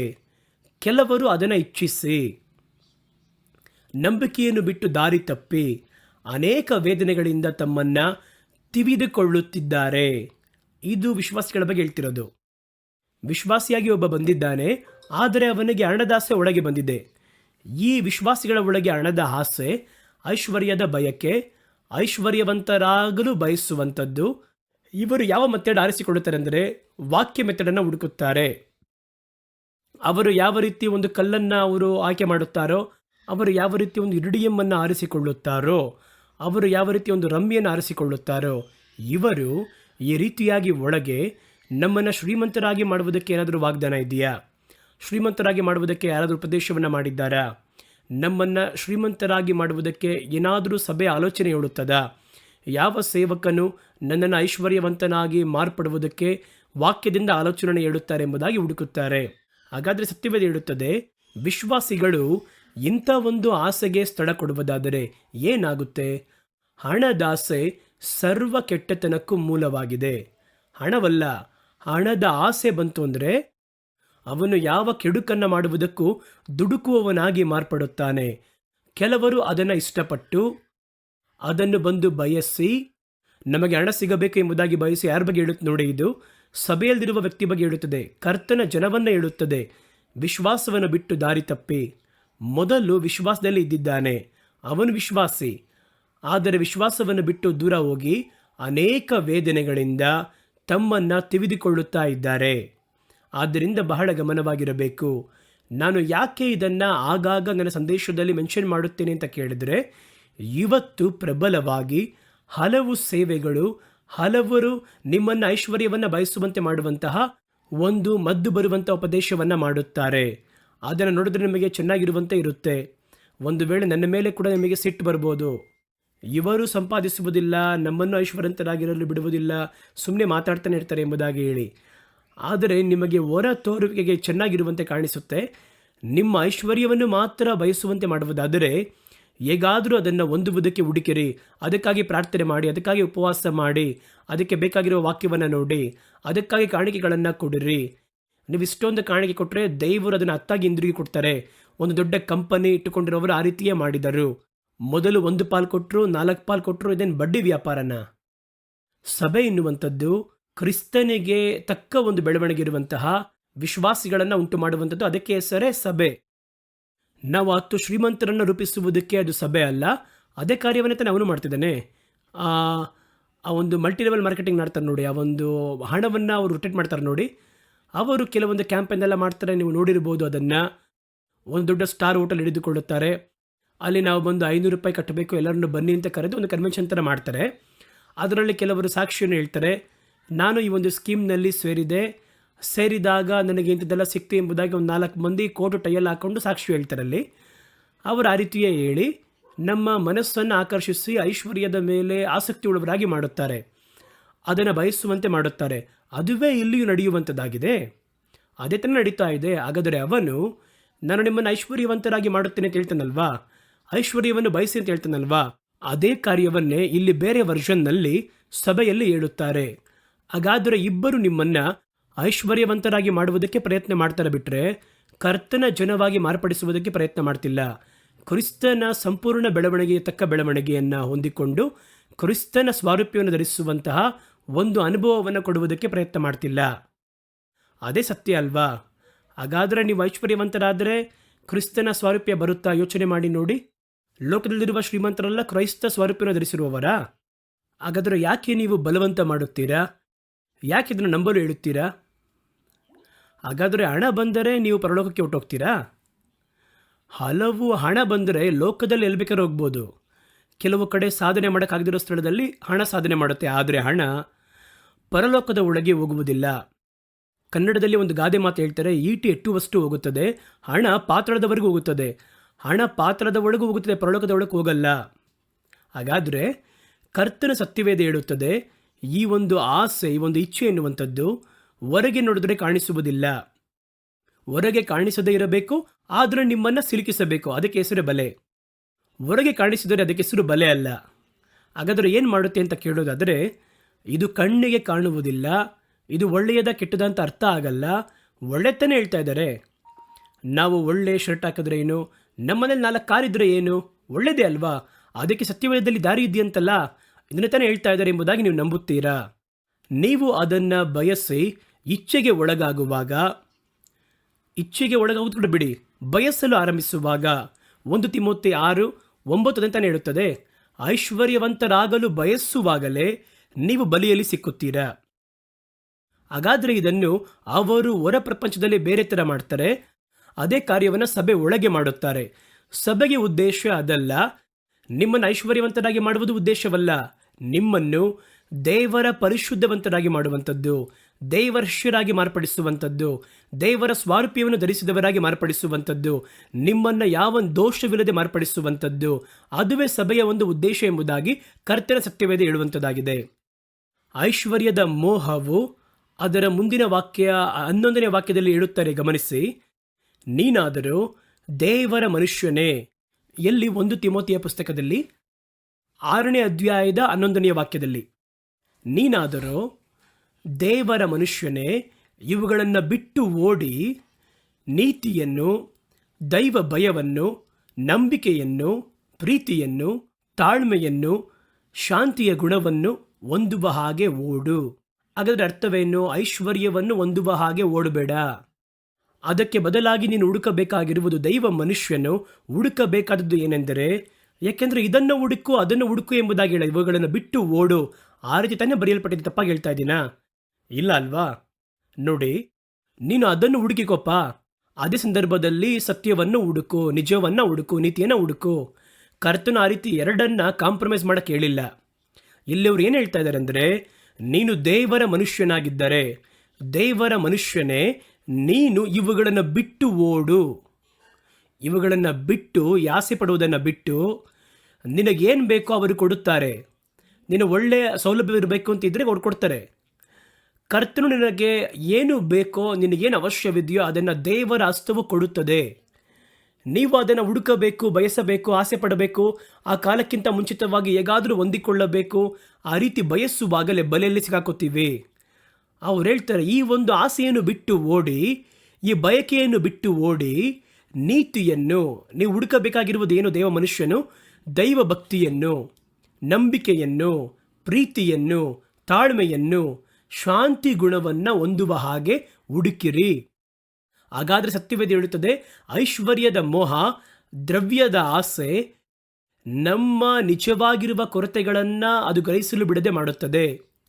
ಈ ಐಶ್ವರ್ಯದ ಮೇಲೆ ಒಂದು ಮೋಹ ನಿಮಗಿದ್ದರೆ, ಹಣ ಹಣ ಹಣ ಅಂತ, ಒಂದು ದೊಡ್ಡ ಐಶ್ವರ್ಯವಂತ, ಒಬ್ಬ ದೊಡ್ಡ ಪ್ರಬಲವಾಗಿರುವ ಒಬ್ಬ, ಅವರು ತಮ್ಮ ಸ್ವಂತ ದೇಹದಲ್ಲಿ ಯಾವುದೋ ಒಂದು ಆರ್ಟಿಕಲ್ನಲ್ಲಿ ಬರೆದಂಥ ಒಂದು ವಿಷಯವನ್ನು ಓದಿದೆ.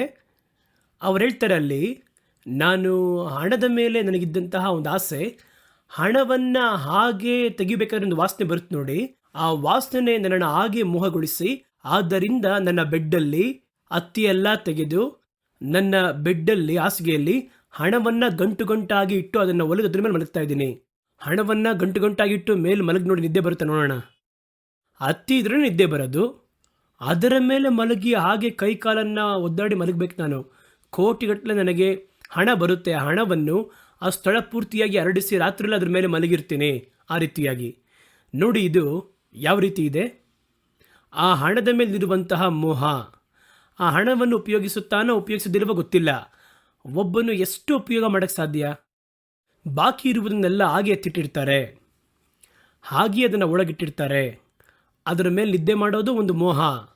ಆ ಐಶ್ವರ್ಯದ ಮೋಹವು, ದ್ರವ್ಯ ಆಸೆಯು ಏರಳವಾಗಿರುವಂತಹ ವಸ್ತು ಒಬ್ಬ ಮನುಷ್ಯನಿಗೆ ಅವನಿಗೆ ನಿಜವಾಗಿರುವ ಕೊರತೆಯನ್ನು ಗ್ರಹಿಸಲು ಬಿಡದಂತೆ ಮಾಡುತ್ತದೆ. ಬಹಳ ಹಣ ಬಂದ ಕೂಡಲೇ ಏನು ಬರುತ್ತೆ ಗೊತ್ತಾ ನಮಗೆ? ನಾವು ಮಾಡುವುದೆಲ್ಲ ಸರಿಯೇ, ಏನು ಬೇಕಾದರೂ ಮಾಡ್ಬೋದು ಎನ್ನುವ ಒಂದು ಮನಸ್ಥಿತಿ ಬರುತ್ತದೆ. ನಾವು ಎಲ್ಲದರಲ್ಲಿಯೂ ಸರಿಯಾಗಿರುವ ಹಾಗೆ ಒಂದು ಮಾಯ ಬಿಂಬವು ನಮ್ಮೊಳಗೆ ಉಂಟು ಮಾಡುತ್ತದೆ. ನನ್ನ ಹತ್ರ ಕಾಸಿದೆ, ಸಮುದಾಯದಲ್ಲಿ ಹಾಗೆಯೇ ಕಾಸಿರುವವನು ಹೇಳಿತಾನೆ ಅಲ್ಲಿ ಕಾರ್ಯ ನಡೆಯುತ್ತೆ. ಒಂದು ಕಡೆ ದುಡ್ಡಿರುವವನು ಹೇಳಿದ್ರೆ ಮಾತ್ರನೇ ಅಲ್ಲಿ ಮೌಲ್ಯ ಇರುತ್ತೆ. ಹಾಗಾದರೆ ಅವನು ಅಂದುಕೊಳ್ಳುತ್ತಾನೆ, ನಾನು ಹೇಳುವುದೆಲ್ಲ ನನಗೆಲ್ಲ ಗೊತ್ತು ಎಂಬುದಾಗಿ, ನನ್ನ ಬಳಿ ಏನು ಕೊರತೆ ಇಲ್ಲ, ಹಣ ಇದ್ದರೆ ಸಾಕು. ಆ ರೀತಿಯಾಗಿ ಸಮುದಾಯ ಕೂಡ ನಡೆಸುತ್ತದೆ.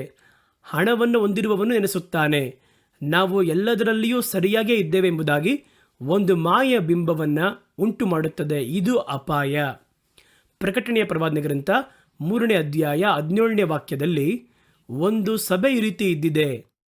ಆ ಸಭೆಗೆ ಹೆಸರು ಲವೋದಿಕೀಯ ಸಭೆ ಎಂಬುದಾಗಿ. ಅದು ತನ್ನ ಒಂದು ಸ್ವಂತ ಕಾರ್ಯದಲ್ಲಿ ಗ್ರಹಿಸಲಾಗದ ಸ್ಥಿತಿಯಲ್ಲಿರುವಂಥ ಒಂದು ಸಭೆ. ನೋಡಿ, ಪ್ರಕಟಣೆಯ ಪ್ರವಾದನೆ ಗ್ರಂಥ 3ನೇ ಅಧ್ಯಾಯ 17ನೇ ವಾಕ್ಯ. ನೀನು ನಿನ್ನ ವಿಷಯದಲ್ಲಿ ನಾನು ಐಶ್ವರ್ಯವಂತನು, ಸಂಪನ್ನನು, ಒಂದರಲ್ಲಿಯೂ ಕೊರತೆ ಇಲ್ಲದವನೆಂದು ಹೇಳಿಕೊಳ್ಳುತ್ತಿ.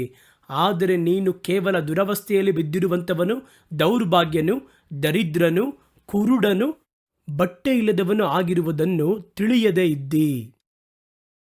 ಅವನ ದೃಷ್ಟಿಯಲ್ಲಿ ಸಭೆ ಒಂದು ಶ್ರೀಮಂತ ಸಭೆ. ಹೇಳ್ತೀವಲ್ಲ, ನಮ್ಮ ಸಭೆ ಎಲ್ಲ ಶ್ರೀಮಂತ ಸಭೆ ಕಣ್ರಿ, ನಾವು ಹಾಕುವುದೆಲ್ಲ ಒಂದು ದೊಡ್ಡ ಕಾರ್ಪೊರೇಟ್ ಸಭೆ ಕಣ್ರಿ.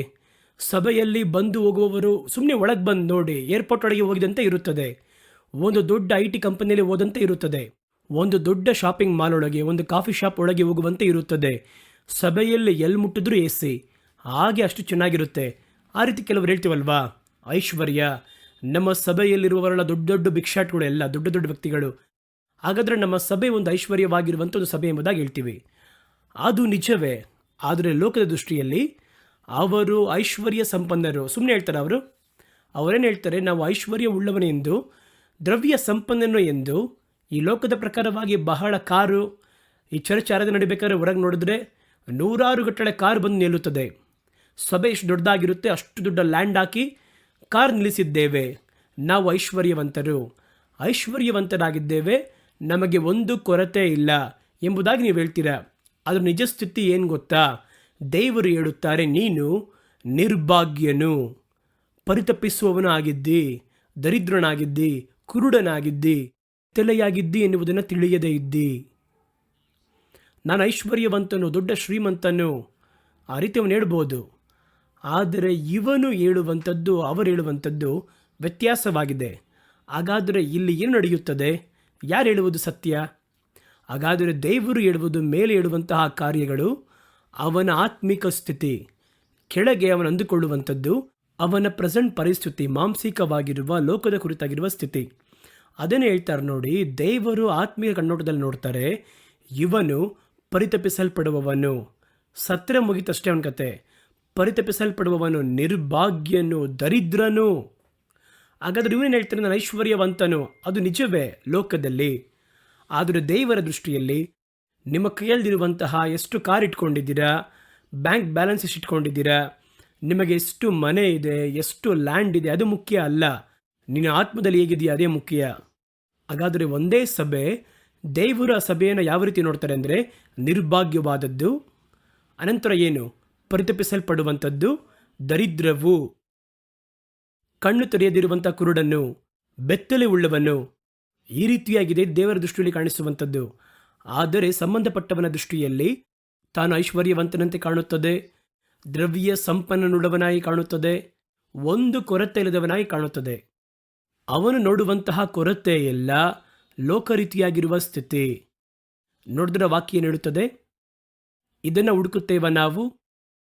ನೀವು ಎಷ್ಟೇ ಮೌಲ್ಯದ ಶರ್ಟ್ ಹಾಕಿದ್ರು, ಎಷ್ಟು ಮೌಲ್ಯದ ಒಂದು 10 ಲಕ್ಷಕ್ಕೆ ಒಂದು ಡ್ರೆಸ್ ನೋಡಿ, ನಮ್ಮ ಡ್ರೆಸ್ ನೋಡಿ ಎಷ್ಟು ಚೆನ್ನಾಗಿದೆ, ನನ್ನ ಸಭೆಯಲ್ಲವರು ಹಾಕಿದ್ರು ಕೂಡ ದೇವರು ನಿಮ್ಮನ್ನು ನೋಡುವಾಗ ಬೆತ್ತಲೆ ಎಂಬುದಾಗಿ ನೋಡ್ತಾರೆ. ಯಾಕೆಂದರೆ ನೀವು ಇಟ್ಟುಕೊಂಡಿರುವಂತಹ ಲೋಕದಲ್ಲಿ ಐಶ್ವರ್ಯ ಎಂಬುದಾಗಿ ಹೇಳುವುದು ಯಾವುದು ಕೂಡ ನಿಮ್ಮೊಂದಿಗೆ ಪರಲೋಕಕ್ಕೆ ಬರೋದಿಲ್ಲ. ಒಂದು ಚಿಕ್ಕ ಸೂಜಿಯನ್ನು ಕೂಡ ತೆಗೆದುಕೊಂಡು ಹೋಗೋಕ್ಕಾಗಲ್ಲ. ಹಾಗಾದರೆ ಇವನ ಬಳಿ ಪರಲೋಕಕ್ಕೆ ಕರೆದೊಯ್ಯುವುದಕ್ಕೆ ಯಾವ ಕಾರ್ಯವಿದೆ ಎಂಬುದಾಗಿ ದೇವರು ನೋಡ್ತಾರೆ. ಈವನ್ ಒಂದು ಡ್ರೆಸ್ ಕೂಡ ಅವನ ಹತ್ರ ಇಲ್ಲ. ಪರಲೋಕಕ್ಕೆ ತೆಗೆದುಕೊಂಡು ಹೋಗುವ ರೀತಿಯಲ್ಲಿ ಒಂದು ಡ್ರೆಸ್ ಕೂಡ ಇಲ್ಲ. ಪರಲೋಕಕ್ಕೆ ತೆಗೆದುಕೊಂಡು ಹೋಗೋದಕ್ಕೆ ಡ್ರೆಸ್ ಇದೆ ಅಂತ ಕೇಳಿದ್ರೆ ಇದೆ. ಅದು ಪರಿಶುದ್ಧವಂತರ ನೀತಿಯ ವಸ್ತ್ರ ಎಂಬುದಾಗಿ ಬರೆಯಲ್ಪಟ್ಟಿದೆ.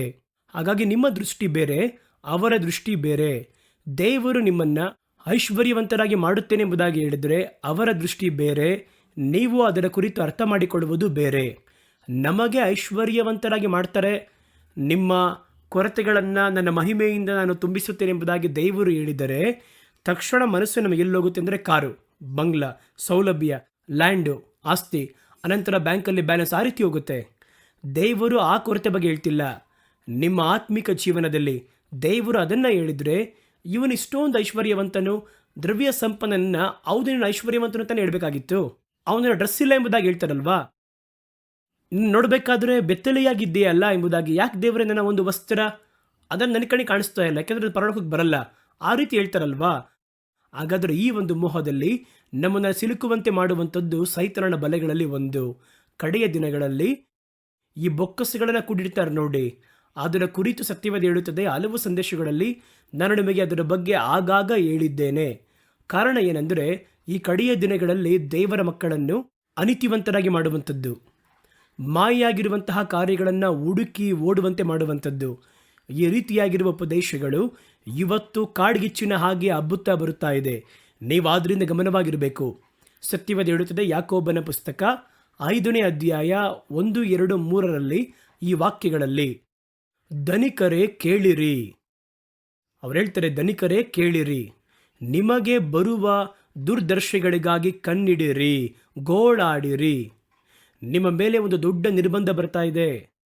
ಇವರು ಯಾವ ಐಶ್ವರ್ಯವಂತರ ಬಗ್ಗೆ ಹೇಳ್ತಾ ಇದ್ದಾರೆ? ಲೋಕ ರೀತಿಯಲ್ಲಿ ತಮ್ಮನ್ನು ಐಶ್ವರ್ಯವಂತರಾಗಿ ಇಟ್ಟುಕೊಂಡಿರುವವರು, ಐಶ್ವರ್ಯವನ್ನು ಬಯಸುವವರು, ಅವರ ಮೇಲೆಲ್ಲ ಕಡೆಯ ಕಾಲದಲ್ಲಿ ಒಂದು ದೊಡ್ಡ ನಿರ್ಬಂಧಗಳು ಬರುತ್ತವಂತೆ. ಅದರ ನಿಮಿತ್ತವಾಗಿ ಗೋಳಾಡಲಿದ್ದೀರಾ.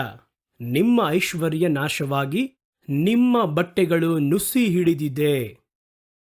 ಹಾಗಾದರೆ ಈ ಲೋಕದಲ್ಲಿ ಉಂಟಾಗುವಂತಹ ಈ ಬಾಧೆ ಬರುವಾಗ ನೀವು ಅಂದುಕೊಂಡಂತಹ ಐಶ್ವರ್ಯದ ವಸ್ತ್ರ ನುಸಿ ಹಿಡಿಯುತ್ತದೆ.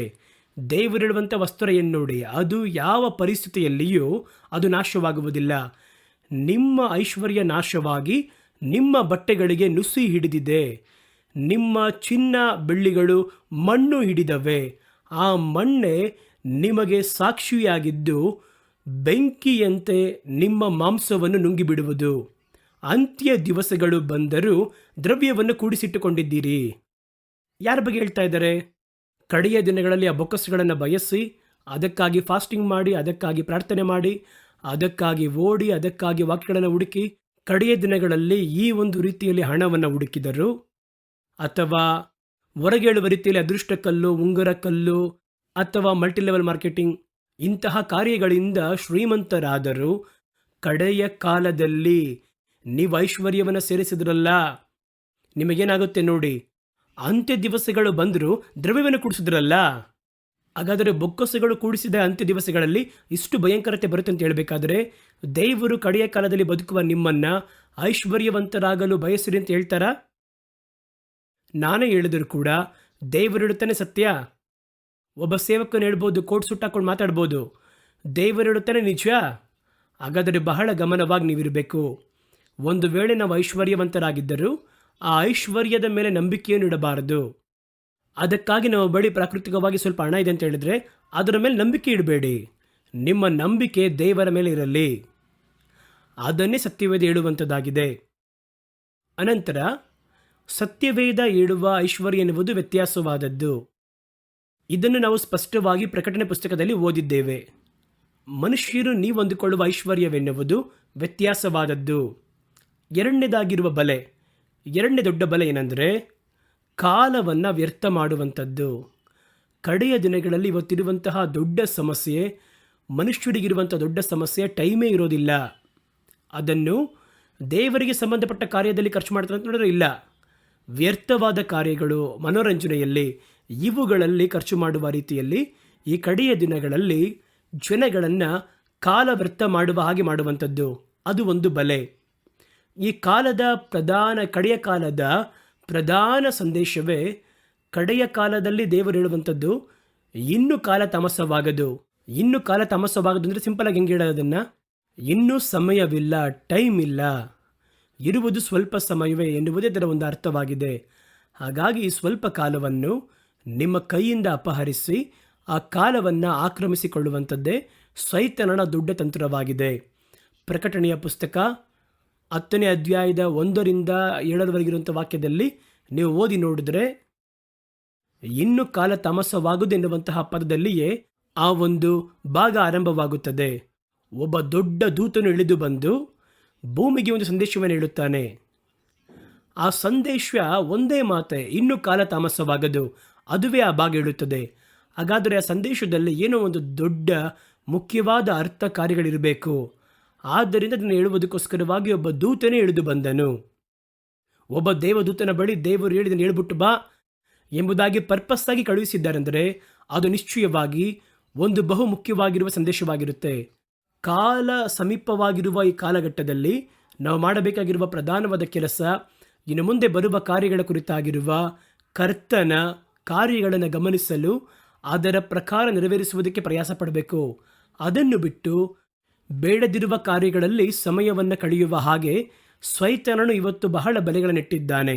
ಒಂದು ವಿಜ್ಞಾನಪೂರ್ವಕವಾಗಿ ಕಂಡುಹಿಡಲ್ಪಟ್ಟವುಗಳು, ಒಂದು ಸಂಪರ್ಕದಿಂದ ಉಂಟು ಮಾಡಲ್ಪಟ್ಟಂಥವುಗಳು, ಒಂದು ಕಂಪ್ಯೂಟರ್, ಒಂದು ಫೋನ್, ಈ ರೀತಿ ಎಲ್ಲವನ್ನ ನೋಡಿ ಅದು ಸಮಯವನ್ನು ಕದಿಯುವಂತಹ ವಸ್ತುಗಳು ನಿಮ್ಮ ಸುತ್ತಲೂ ಅನೇಕ ಇದೆ. ನಿಮ್ಮ ಸಮಯವನ್ನು ಕಳೆಯುವಂತಹ ಬಹಳ ವಸ್ತುಗಳಿವೆ. ನೀವು ಚೆನ್ನಾಗಿ ಗಮನಿಸಿ ನೋಡಿ. ನಿಮ್ಮ ಕೈಯಲ್ಲಿರುವ ಫೋನ್ ಅಲೆಕ್ಸಾಂಡರ್ ಗ್ರಹಾಂ ಬೆಲ್ ಕಂಡುಹಿಡಬೇಕಾದ್ರೆ ಯಾಕೆ ಕಂಡುಹಿಡಿದ್ರು ಗೊತ್ತಾ? ಮನುಷ್ಯರು ಒಬ್ಬರೊಂದಿಗೆ ಒಬ್ಬರು ಮಾತಾಡುವುದಕ್ಕೋಸ್ಕರ. ದೂರದಲ್ಲಿರುವವರಿಗೆ ಇವತ್ತು ಫೋನ್ ಮಾತಾಡೋದು ಮಾತ್ರ ಉಪಯೋಗ ಆಗ್ತಿದೆಯಾ? ಅದು ನೋಡುತ್ತೇವೆ, ಅದರಲ್ಲಿ ಹಾಡು ಕೇಳಿಸಿಕೊಳ್ಳುತ್ತೇವೆ, ಸಿನಿಮಾ ನೋಡುತ್ತೇವೆ, ಸೋಷಿಯಲ್ ಮೀಡಿಯಾದಲ್ಲಿ ಒಳಗೋಗುತ್ತೇವೆ, ಬಹಳ ಸಮಯ. ಹಾಗಾದರೆ ಇವೆಲ್ಲದರಲ್ಲಿಯೂ ನಿಮ್ಮ ಸುತ್ತಲಿರುವಂತಹ ವಸ್ತುಗಳನ್ನು ಯಾವುದು ನಿಮ್ಮ ಸಮಯವನ್ನು ಗುರಿ ಇಡುವಂತಹ ಬಲೆ ಎಂಬುದಾಗಿ ಯೋಚನೆ ಮಾಡಿ ನೋಡಿ. ಉಪಯೋಗಿಸಬಾರದು ಅಂತ ಹೇಳ್ತಿಲ್ಲ, ಅದನ್ನು ಎಷ್ಟರ ಮಟ್ಟಿಗೆ ಕಟ್ಟುಪಾಟಾಗಿ ಉಪಯೋಗಿಸಬೇಕು ಅದು ನಿಮಗೆ ಗೊತ್ತಿಲ್ಲ ಅಂದರೆ ಅದನ್ನು ಉಪಯೋಗಿಸಬೇಡಿರಿ. ಯಾಕೆಂದರೆ ಇವಾಗಿರುವ ಕಾಲಘಟ್ಟದಲ್ಲಿ ಉಪಯೋಗ ಮಾಡದೇ ಇರೋಕ್ಕಾಗೋದಿಲ್ಲ. ನಾನು ಸೆಲ್ಫೋನ್ ಉಪಯೋಗ ಮಾಡ್ತೀನಿ, ಆದರೆ ಇರುವುದರಲ್ಲಿಯೇ ಬಹಳ ಕಡಿಮೆಯಾಗಿ ಫೋನ್ ಉಪಯೋಗಿಸುವಂಥ ವ್ಯಕ್ತಿ ಯಾರಂತ ಕೇಳಿದ್ರೆ ನಾನೇ. ನನ್ನ ಫೋನ್ ಬಂದು ಒಂದು ದಿನಕ್ಕೆ 1 ಗಂಟೆ ಅಥವಾ ಅರ್ಧ ಗಂಟೆ ಅದನ್ನು ಹಿಡಿದ್ರೆ ದೊಡ್ಡ ವಿಷಯ. ನೀವು ಯಾವಾಗ ಕರೆ ಮಾಡಿದ್ರೂ ಅದು ಆಫಲ್ಲೇ ಇರುತ್ತದೆ. ನಾನು ಪ್ರಾರ್ಥನೆ ಮಾಡಕ್ಕೆ ಹೋಗ್ತೀನಿ, ನನ್ನ ಫೋನ್ ಆಗಿ ಆಫ್ ಮಾಡಿ ಹೋಗಿರ್ತೀನಿ. ಅಥವಾ ಸತ್ಯವೇದವನ್ನು ಓದುವುದಕ್ಕೆ ಕೂತಿರ್ಬೇಕಾದ್ರೆ ಮೊದಲು ಫೋನ್ ಆಫ್ ಮಾಡಿ ಕೂತಿರ್ತೀನಿ. ಅಥವಾ ದೇವರು ಹೇಳುವ ಪ್ರವಾದನೆಗಳ ಕುರಿತಾಗಿ ಸಂಶೋಧನೆ ಮಾಡುತ್ತಾ ಇರ್ತೀನಿ, ಫೋನ್ ಆಫ್ ಮಾಡಿರ್ತೀನಿ. ಹಾಗಾಗಿ ಇರುವುದರಲ್ಲಿ ಬಹಳ ಕಡಿಮೆಯಾಗಿ ಅದನ್ನು ಉಪಯೋಗಿಸುವುದು ನಾನೇ. ಕೆಲವರನ್ನು ನೋಡಿದ್ರೆ ಯಾವಾಗ ನೋಡ್ರೆ ಪಕ್ಕದಲ್ಲಿ ಇಟ್ಕೊಂಡಿರ್ತಾರೆ, ಹಾಸಿಗೆ ದಿಂಬು ಪಕ್ಕದಲ್ಲಿ ಇಟ್ಕೊಂಡಿರ್ತಾರೆ. ಆ ಫೋನ್ ಎನ್ನುವುದು ನಿಜವಾಗಿಯೂ ಮನುಷ್ಯರೊಂದಿಗೆ ಮಾತಾಡೋದಕ್ಕೆ ಮಾತ್ರ ಅಲ್ಲ, ಅದು ಹಲವಾರು ಕಾರ್ಯಗಳಿಗೆ ಉಪಯೋಗವಾಗುತ್ತದೆ. ನಾನು ಸುಲಭವಾಗಿ ಹೇಳ್ತೀನಿ, ಗಮನಿಸಿ. ನಿಮ್ಮ ಮನೆಯಲ್ಲಿರುವಂತಹ ವಸ್ತುಗಳೆಲ್ಲವನ್ನು ಸ್ವಲ್ಪ ನಿಮ್ಮ ಕಣ್ಮುಂದೆ ತನ್ನಿ. ಯಾವುದನ್ನೆಲ್ಲ ನಿಮ್ಮ ಟೈಮನ್ನು ಅದು ತಿಂತಾ ಇದೆ ಅಂತ ನೋಡಿ. ಯಾವುದೆಲ್ಲ ನಿಮ್ಮನ್ನು ಸಮಯವಿಲ್ಲದೆ ಮಾಡುತ್ತದೆ. ಲೇಸಾಗಿ ಒಂದು 5 ನಿಮಿಷ ನೋಡಬೇಕು ಅಂತ ಒಳಗೋಗಿ 5 ಗಂಟೆಗಳ ಕಾಲ ಆದರೂ ಕೂಡ ಅದರಿಂದ ಕಣ್ಣು ತೆಗೆಯುವುದಕ್ಕೆ ಮನಸ್ಸೇ ಬರಲ್ಲ. ಅಷ್ಟರ ಮಟ್ಟಿಗೆ ಅದರಲ್ಲಿ ಅಷ್ಟೊಂದು ಎಂಟರ್ಟೈನ್ಮೆಂಟ್, ಅದರಲ್ಲಿ ಏನಾದರೂ ಪ್ರಯೋಜನವಾಗಿರುವ ಕಾರ್ಯ ಇದೆ ಅಂತ ನೋಡಿ, ಅದು ಇರುವುದರಲ್ಲೇ ಬಹಳವಾಗಿ ಒಂದು ಮನೋರಂಜನೆಯ ಕಾರ್ಯಗಳು, ಕಾಲಹರಣದ ಅಂಶಗಳು, ಕ್ರೀಡಾ ಅಂಥ ಕಾರ್ಯಗಳು, ನಾನು ಹೇಳಿದ ರೀತಿಯಲ್ಲಿ ಬುದ್ಧಿಹೀನತೆ ಮಾಡುವಂತಹ ಕಾರ್ಯಗಳು, ಇದರಲ್ಲಿಯೇ ಇವತ್ತು ಸಮುದಾಯ ಪೂರ್ತಿಯಾಗಿ ಓಡುತ್ತಲಿದೆ. ನಾನು ಬಂದು ಸೇವೆಗೆ ಬರಬೇಕಾದ್ರೆ, ಸೇವೆಗೆ ಬರುವಾಗ ಕೂಡ ಕೆಲವೊಂದು ವರ್ಷಗಳು ನಮ್ಮ ಮನೆಯಲ್ಲಿ ಫೋನ್ ಅಂತ ಇರಲಿಲ್ಲ. ಲ್ಯಾಂಡ್ಲೈನ್ ಫೋನ್ ಕೂಡ ಇದ್ದಿದ್ದಿಲ್ಲ. ನಾನು ಹೇಳುವುದು 80, 75, 78, 80, 89ರವರೆಗೂ ಆ ರೀತಿಯೇನೂ ಇದ್ದಿದ್ದಿಲ್ಲ ಫೋನ್ಗಳು. ಅದೆಲ್ಲ ಇಲ್ಲದೆ ನಾವು ಬದುಕಿದ್ದೇವೆ, ಪ್ರಯಾಣ ಮಾಡಿದ್ದೇವೆ. ಇವತ್ತು ನಾನು ನೋಡ್ತಾ ಇದ್ದೀನಿ, ಇವತ್ತಿರುವಂಥ ಸಮುದಾಯದಲ್ಲಿ ಒಂದು ಫೋನ್ ಒಂದು ವೇಳೆ ಮರೆತು ಬಂದರೆ ಅವರು ಕಷ್ಟಪಡ್ತಾರೆ ನೋಡಿ. ಅಲ್ಲಿ ಅದಿಲ್ಲದಿದ್ದರೆ ಜೀವನಾನೇ ಇಲ್ಲ ಎಂಬುದ ಕೈಯಲ್ಲಿ ನಡುಗುತ್ತೆ. ಅಯ್ಯೋ, ಫೋನ್ ಇಟ್ಬಿಟ್ನಲ್ಲ, ಏನಾಗುತ್ತೋ ಎಂಬುದ ಕೈಯೆಲ್ಲ ನಡುಗುತ್ತದೆ. ಆ ಕಾಲದಲ್ಲಿ ಮಂತ್ರವಾದಿಗಳ ಕಥೆಯಲ್ಲಿ ಹೇಳ್ತಾ ಇದ್ರು, ಆ ಮಂತ್ರವಾದಿಯ ಪ್ರಾಣ ಆ ಗಿಣಿ ಒಳಗಿದೆ ಎಂಬುದಾಗಿ. ಇವತ್ತು ಅನೇಕರ ಪ್ರಾಣ ಆ ಫೋನ್ ಒಳಗೆ ಇರುವಂಥದ್ದಾಗಿದೆ. ಫೋನ್ ಹಿಡಿದು ತುಳಿದಾಕಿದ್ರೆ ಅವನು ಸತ್ತೋಗ್ತಾನೇನೋ ಅವನು. ಅಷ್ಟರ ಮಟ್ಟಿಗೆ ಉಸಿರು ಕಟ್ಟಂಗೆ ಆಗುತ್ತೆ, ಕಷ್ಟ ಆಗುತ್ತೆ, ಹೆಂಗೆ ಹೋಗೋದು ಎಂಬುದಾಗಿ. ಒಂದು ವೇಳೆ ಕಾರಲ್ಲಿದ್ದರೆ ಹಿಂಗೆ ತಿರುಗಿ ಹೋಗ್ತಾರೆ. ವಿಮಾನದಲ್ಲಿ ಹತ್ತಿ ಒಳಗೆ ಫೋನ್ ನೋಡಿದ್ರೆ ಫೋನ್ ಇಲ್ಲ ಒಳಗೆ, ಮನೇಲಿ ಬಿಟ್ಟು ಬಂದಿದ್ದು ನೆನಪಿಗೆ ಬರುತ್ತೆ. ಅಷ್ಟೇ, ಜೀವನಾನೇ ಮುಗ್ದೋಯ್ತು. ನೋಡ್ತೀವಲ್ವ ನಾವು. ಹಾಗಾಗಿ ಇದು ಇವತ್ತು ನಮ್ಮ ಸಮುದಾಯದಲ್ಲಿ, ನಮ್ಮ ಶರೀರದೊಂದಿಗೆ ನಮ್ಮ ಜೀವನದಲ್ಲಿ ಎರಡರಲ್ಲೂ ಬೆರೆತಿರುವಂಥ ಕಾರ್ಯದಂತೆ ಇದೆ. ಅದರ ಕೆಲಸ ಏನು ಅಂತ ನೀವು ಗಮನಿಸಿ. ಅದರ ಕೆಲಸ ಏನು? ನಿಮ್ಮ ಸಮಯವನ್ನು, ಬಹುತೇಕವಾದ ಸಮಯವನ್ನು ಕದಿಯುವುದೇ ಅದರ ಒಂದು ಕೆಲಸ. ಅದನ್ನೇ ಸತ್ಯವಾದ ಹೇಳುತ್ತದೆ, ದುಷ್ಟ ದಿನಗಳಲ್ಲಿ ಮುಖ್ಯವಾದ ಕ್ರಿಯೆಯನ್ನು ಮನುಷ್ಯರ ಸಮಯವನ್ನು ಕದಿಯುವಂಥದ್ದೇ. ಕಡೆಯ ದಿನಗಳಲ್ಲಿ ಮನುಷ್ಯರ ಸಮಯವನ್ನು ಕದ್ದು ಏನೋ ಅವರನ್ನು ಬಿಸಿ ಮಾಡುವಂತೆ ಮಾಡುತ್ತದೆ. ಇದರಲ್ಲಿ ನೋಡಿದ್ರೆ ಒಂದು ಪೈಸೆನೂ ಪ್ರಯೋಜನ ಇರಲ್ಲ. ಆದರೆ ರಾತ್ರಿ ಹಗಲು ಕುಳಿತು ಅದರಲ್ಲಿ ಮಾತಾಡುವುದು, ಹರಟೆ ಹೊಡೆಯುವುದು, ಸಂದೇಶವನ್ನು ಕಳಿಸುವುದು, ಪ್ರ್ಯಾಂಕ್ ಮಾಡುವಂಥದ್ದು ಏನೇನೋ ಮಾಡ್ತಾರೆ. ಅದಕ್ಕೆಲ್ಲ ಅಷ್ಟೊಂದು ಸಮಯವನ್ನು ಮಿಡ್ನೈಟ್ವರೆಗೂ ಕೂತಿರ್ತಾರೆ. ಕೆಲವರು ಮುಂಜಾನೆವರೆಗೆ ಕೂಡ ಕೂತಿರ್ತಾರಲ್ಲಿ. ಅದರಲ್ಲಿ ಸಮಯವನ್ನು ವ್ಯರ್ಥ ಮಾಡುವವರಿರ್ತಾರೆ. ಸತ್ಯವೇದ ಹೇಳುತ್ತದೆ, ಕಡೆಯ ಕಾಲದಲ್ಲಿ ಸೈತಾನನ ದೊಡ್ಡ ಬಲೆ ನಿಮ್ಮ ಸಮಯವನ್ನು ಕದಿಯುವಂಥದ್ದೇ, ಅಥವಾ ನಿಮ್ಮ ಸಮಯವನ್ನು ವ್ಯರ್ಥ ಮಾಡುವಂಥದ್ದು. ಎಫೆಸದವರಿಗೆ ಬರೆದ ಪತ್ರಿಕೆ 5ನೇ ಅಧ್ಯಾಯ 15-16ನೇ ವಾಕ್ಯ ಏನು ಹೇಳುತ್ತೆ ನೋಡಿ. ಆದ ಕಾರಣ ನೀವು ನಡಕೊಳ್ಳುವ ರೀತಿಯನ್ನು ಕುರಿತು ಚೆನ್ನಾಗಿ ನೋಡಿಕೊಳ್ಳಿರಿ, ಜ್ಞಾನವಿಲ್ಲದವರಾಗಿರದೆ ಜ್ಞಾನವಂತರಾಗಿರಿ. ಉಳಿದವರು ತಮ್ಮ ಸಮಯವನ್ನು ಕಳಕೊಳ್ಳುವುದರ ಕುರಿತಾಗಿ ಯಾವುದೇ ಒಂದು ಗಮನವೂ ಇಲ್ಲದೆ, ಬುದ್ಧಿ ಇಲ್ಲದೆ ಇದ್ದಾರೆ. ಬೇರೆ ಏನೇ ಹೋದರೂ ನೀವು ಅದನ್ನು ರೀಪ್ಲೇಸ್ ಮಾಡ್ಬೋದು. ನೀವು ದೊಡ್ಡದಾಗಿ ವಿಗ್ರಹವಾಗಿ ಉಪಯೋಗಿಸುತ್ತಿದ್ದೇನೆ ಎಂಬುದಾಗಿ ಅಂದುಕೊಳ್ಳುವಂಥ ಫೋನ್ ಹೋದ್ರೂ ಹೊಸ ಫೋನ್ ತಗೊಬೋದು. ಕಾಲ ಹೋದರೆ ಅದನ್ನು ಪಡೆಯೋಕ್ಕಾಗಲ್ಲ. 1 ನಿಮಿಷವನ್ನು ಕೂಡ ಪಡೆಯೋಕ್ಕಾಗಲ್ವಲ್ಲ, 1 ಕ್ಷಣ ಕೂಡ ಪಡೆಯೋಕ್ಕಾಗಲ್ವಲ್ಲ. ಆ ರೀತಿಯಾದರೆ ಅದೆಷ್ಟು ಅಮೂಲ್ಯವಾದ ಯೋಚನೆ ಮಾಡಿ ನೋಡಿ. ಅದನ್ನು ಕದಿಯುವಂತೆ ಮಾಡುವುದಕ್ಕೆ, ಯಾಕೆಂದರೆ ಕಡೆ ಕಾಲದಲ್ಲಿ ದೇವರು ಮನುಷ್ಯರ ಮೇಲೆ ಬಹಳ ಸಂಪರ್ಕ ಇಡಲು ಬಯಸುತ್ತಾರೆ. ಕಾಲ ಅಧಿಕವಾಗಿಲ್ಲ ಎಂಬುದಾಗಿ ಹೇಳುವುದರಿಂದ ಒಂದು ಕಡೆ ಸುಳ್ಳು ಉಪದೇಶಗಳು, ಮತ್ತೊಂದು ಕಡೆ ನೀವೆಡುವಂತೆ ಮಾಡುವಂತಹ ಬಲೆಗಳು, ಸಮುದಾಯದಲ್ಲಿ ಉಂಟಾಗುವಂತಹ ಸಮಸ್ಯೆಗಳು, ಇದೆಲ್ಲ ಅಟ್ಟುತ್ತಿರುವಾಗ ನಿಮ್ಮನ್ನು ಕಾಪಾಡುವುದಕ್ಕೆ ದೇವರು ಕಾಪಾಡಲು ಬಯಸುತ್ತಾರೆ. ಹಾಗಾದರೆ ನೀವು ಅವರೊಂದಿಗೆ ಸಮಯವನ್ನು ಕಳಿಬೇಕು ಅಂತ ಇಷ್ಟಪಡ್ತಾರೆ. ಆದರೆ ಸೈತಾನ ಏನು ಮಾಡ್ತಾನೆ, ಅಲ್ಲಿ ಹೋಗಬೇಡ. ಸಭೆಗೆ ಹೋದರೂ ಕೂಡ ಒಂದು ಟ್ಯಾಬ್ ತಗೊಂಡೋಗು ಅಥವಾ ಒಂದು ಫೋನ್ ತಗೊಂಡೋಗು. ಪಾಸ್ಟರ್ ಮಾತಾಡುವುದು ಒಂದು ವೇಳೆ ಇಷ್ಟ ಆಗಲಿಲ್ಲ, ಬೋರ್ ಹೊಡಿತಾ ಇದೆ, ಇದೇ ತಾನೇ ಹೋದ ಸರಿ ಕೂಡ ಮಾತಾಡಿದ್ರು, ತಕ್ಷಣ ಫೋನ್ ತಗೊಂಡು ಹಾಗೆ ಏನಾದರೂ ನೋಡ್ತಾ ಇರೋದು. ಎಷ್ಟೊಂದು ಕಾರ್ಯಗಳು ನೋಡಿ ಒಳಗೆ ತನ್ನ ಸಮಯವನ್ನು ಕದಿಯುವಂಥದ್ದನ್ನು ಅದ್ರಲ್ಲಿ ಹೇಳ್ತಾರೆ ನೋಡಿ 14ನೇ ವಾಕ್ಯದಲ್ಲಿ, ದಿನಗಳು ಬಹಳ ಕೆಟ್ಟವುಗಳಾಗಿವೆ, ಕಾಲವನ್ನು ಪ್ರಯೋಜನ ಮಾಡಿಕೊಳ್ಳಿರಿ. ಈ ದುಷ್ಟ ದಿನಗಳ ಕ್ರಿಯೆ ಏನಂತ ನೋಡೋದಾದರೆ ನಿಮ್ಮ ಕಾಲವನ್ನು ಕದಿಯುವಂಥದ್ದೇ. ಹಾಗಾದರೆ ಕಾಲವನ್ನು ನೀವು ಬಹಳ ಸುರಕ್ಷಿತವಾಗಿ ಕಾಪಾಡಿಕೊಳ್ಳಬೇಕು. ಆದ್ದರಿಂದ ಕಾಲವನ್ನು ಸುಮ್ಮನೆ ಕಳಕೊಳ್ಳದೆ ಯಾವ ರೀತಿ ಅವರು ಪ್ರಯೋಜನ ಮಾಡಿಕೊಳ್ಳಬೇಕು ವಿಶ್ವಾಸಿ? ಒಂದು ವಿಶ್ವಾಸ ಹೆಂಗೆ ನಡೆಯಬೇಕು? ರೋಮಾಪುರದವರಿಗೆ ಬರೆದ ಪತ್ರಕ್ಕೆ 13ನೇ ಅಧ್ಯಾಯ 11-14. ನಾನು ಇವುಗಳನ್ನು ಹೇಳುವುದರಿಂದ ನೀವು ಅದನ್ನು ಉಪಯೋಗಿಸಬಾರದು ಅಂತ ಹೇಳ್ತಿಲ್ಲ. ಯಾವ ವಸ್ತುವನ್ನು ಉಪಯೋಗ ಮಾಡಿದರೂ ಅಳತೆಯೊಂದಿಗೆ ಜ್ಞಾನದಿಂದ ಉಪಯೋಗಿಸಬೇಕು. ಯಾವುದನ್ನು ಬಾಕಿ ಉಳಿಯದ ಹಾಗೆ ಆಳು ಆಗದ ಹಾಗೆ ಉಪಯೋಗಿಸಬೇಕು. ಯಾವುದೊಂದು ಬಾಕಿ ಉಳಿದು ಅಧಿಕವಾಗುತ್ತದೋ ಅದಕ್ಕೆ ಹೆಸರು ವಿಗ್ರಹ. ದೇವರಿಗೆ ಸಂಬಂಧಪಟ್ಟದ್ದನ್ನು ಅಪಹರಿಸಿ ಆ ಸ್ಥಳದಲ್ಲಿ ಯಾವುದು ತನ್ನ ನಿಲ್ಲಿಸಿಕೊಳ್ಳುತ್ತದೋ ಅದಕ್ಕೆ ಹೆಸರು ವಿಗ್ರಹ.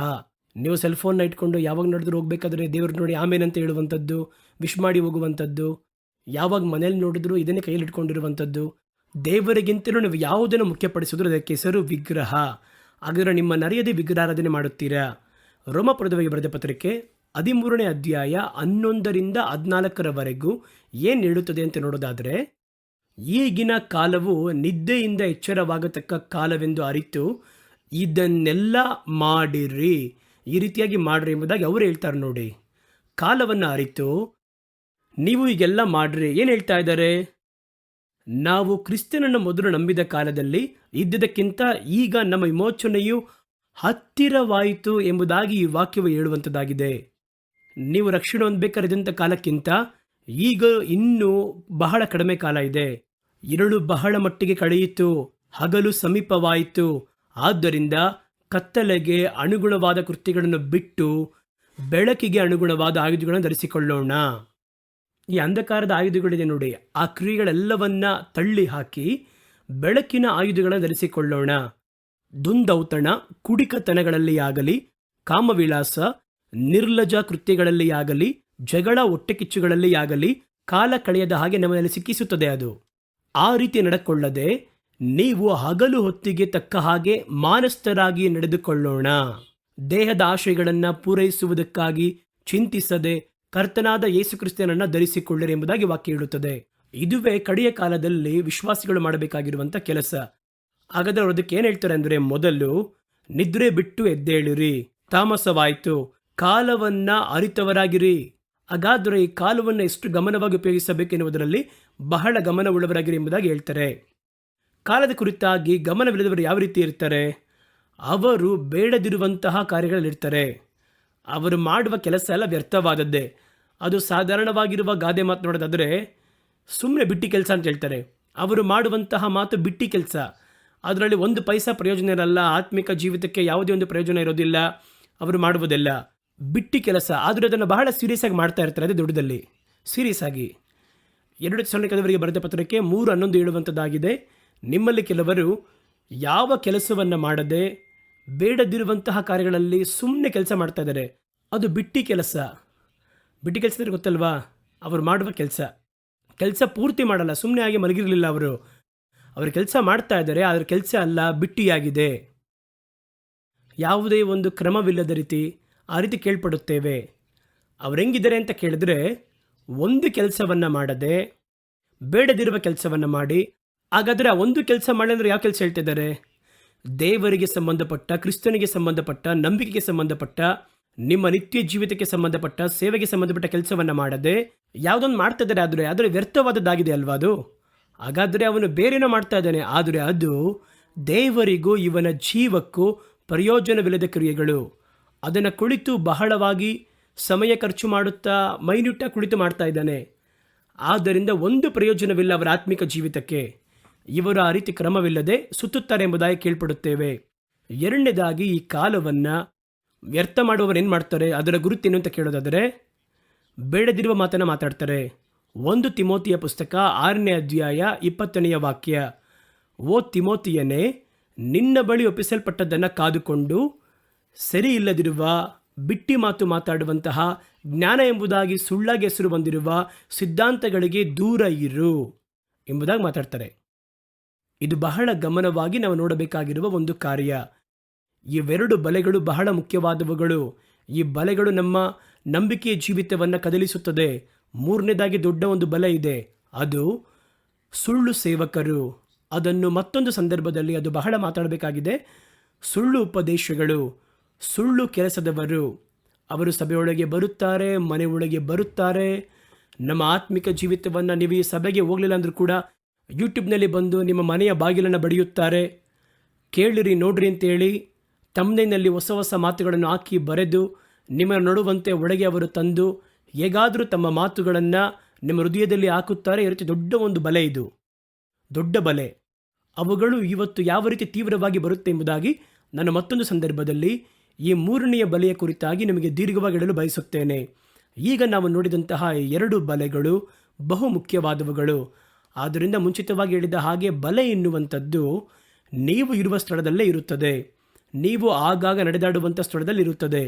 ನಿಮಗೆ ಬೇಕಾಗಿರುವ ಒಂದು ಸ್ಥಳದಲ್ಲೇ ಇರುತ್ತದೆ. ಈ ಒಂದು ಹಕ್ಕಿಗಳಿಗೆ ಬಲೆಯೊಡ್ಡುವವರು ಆ ಒಂದು ಹಕ್ಕಿ ಆಹಾರ ಹುಡುಕುವ ಸ್ಥಳದಲ್ಲೇ ಇಡ್ತಾರೆ.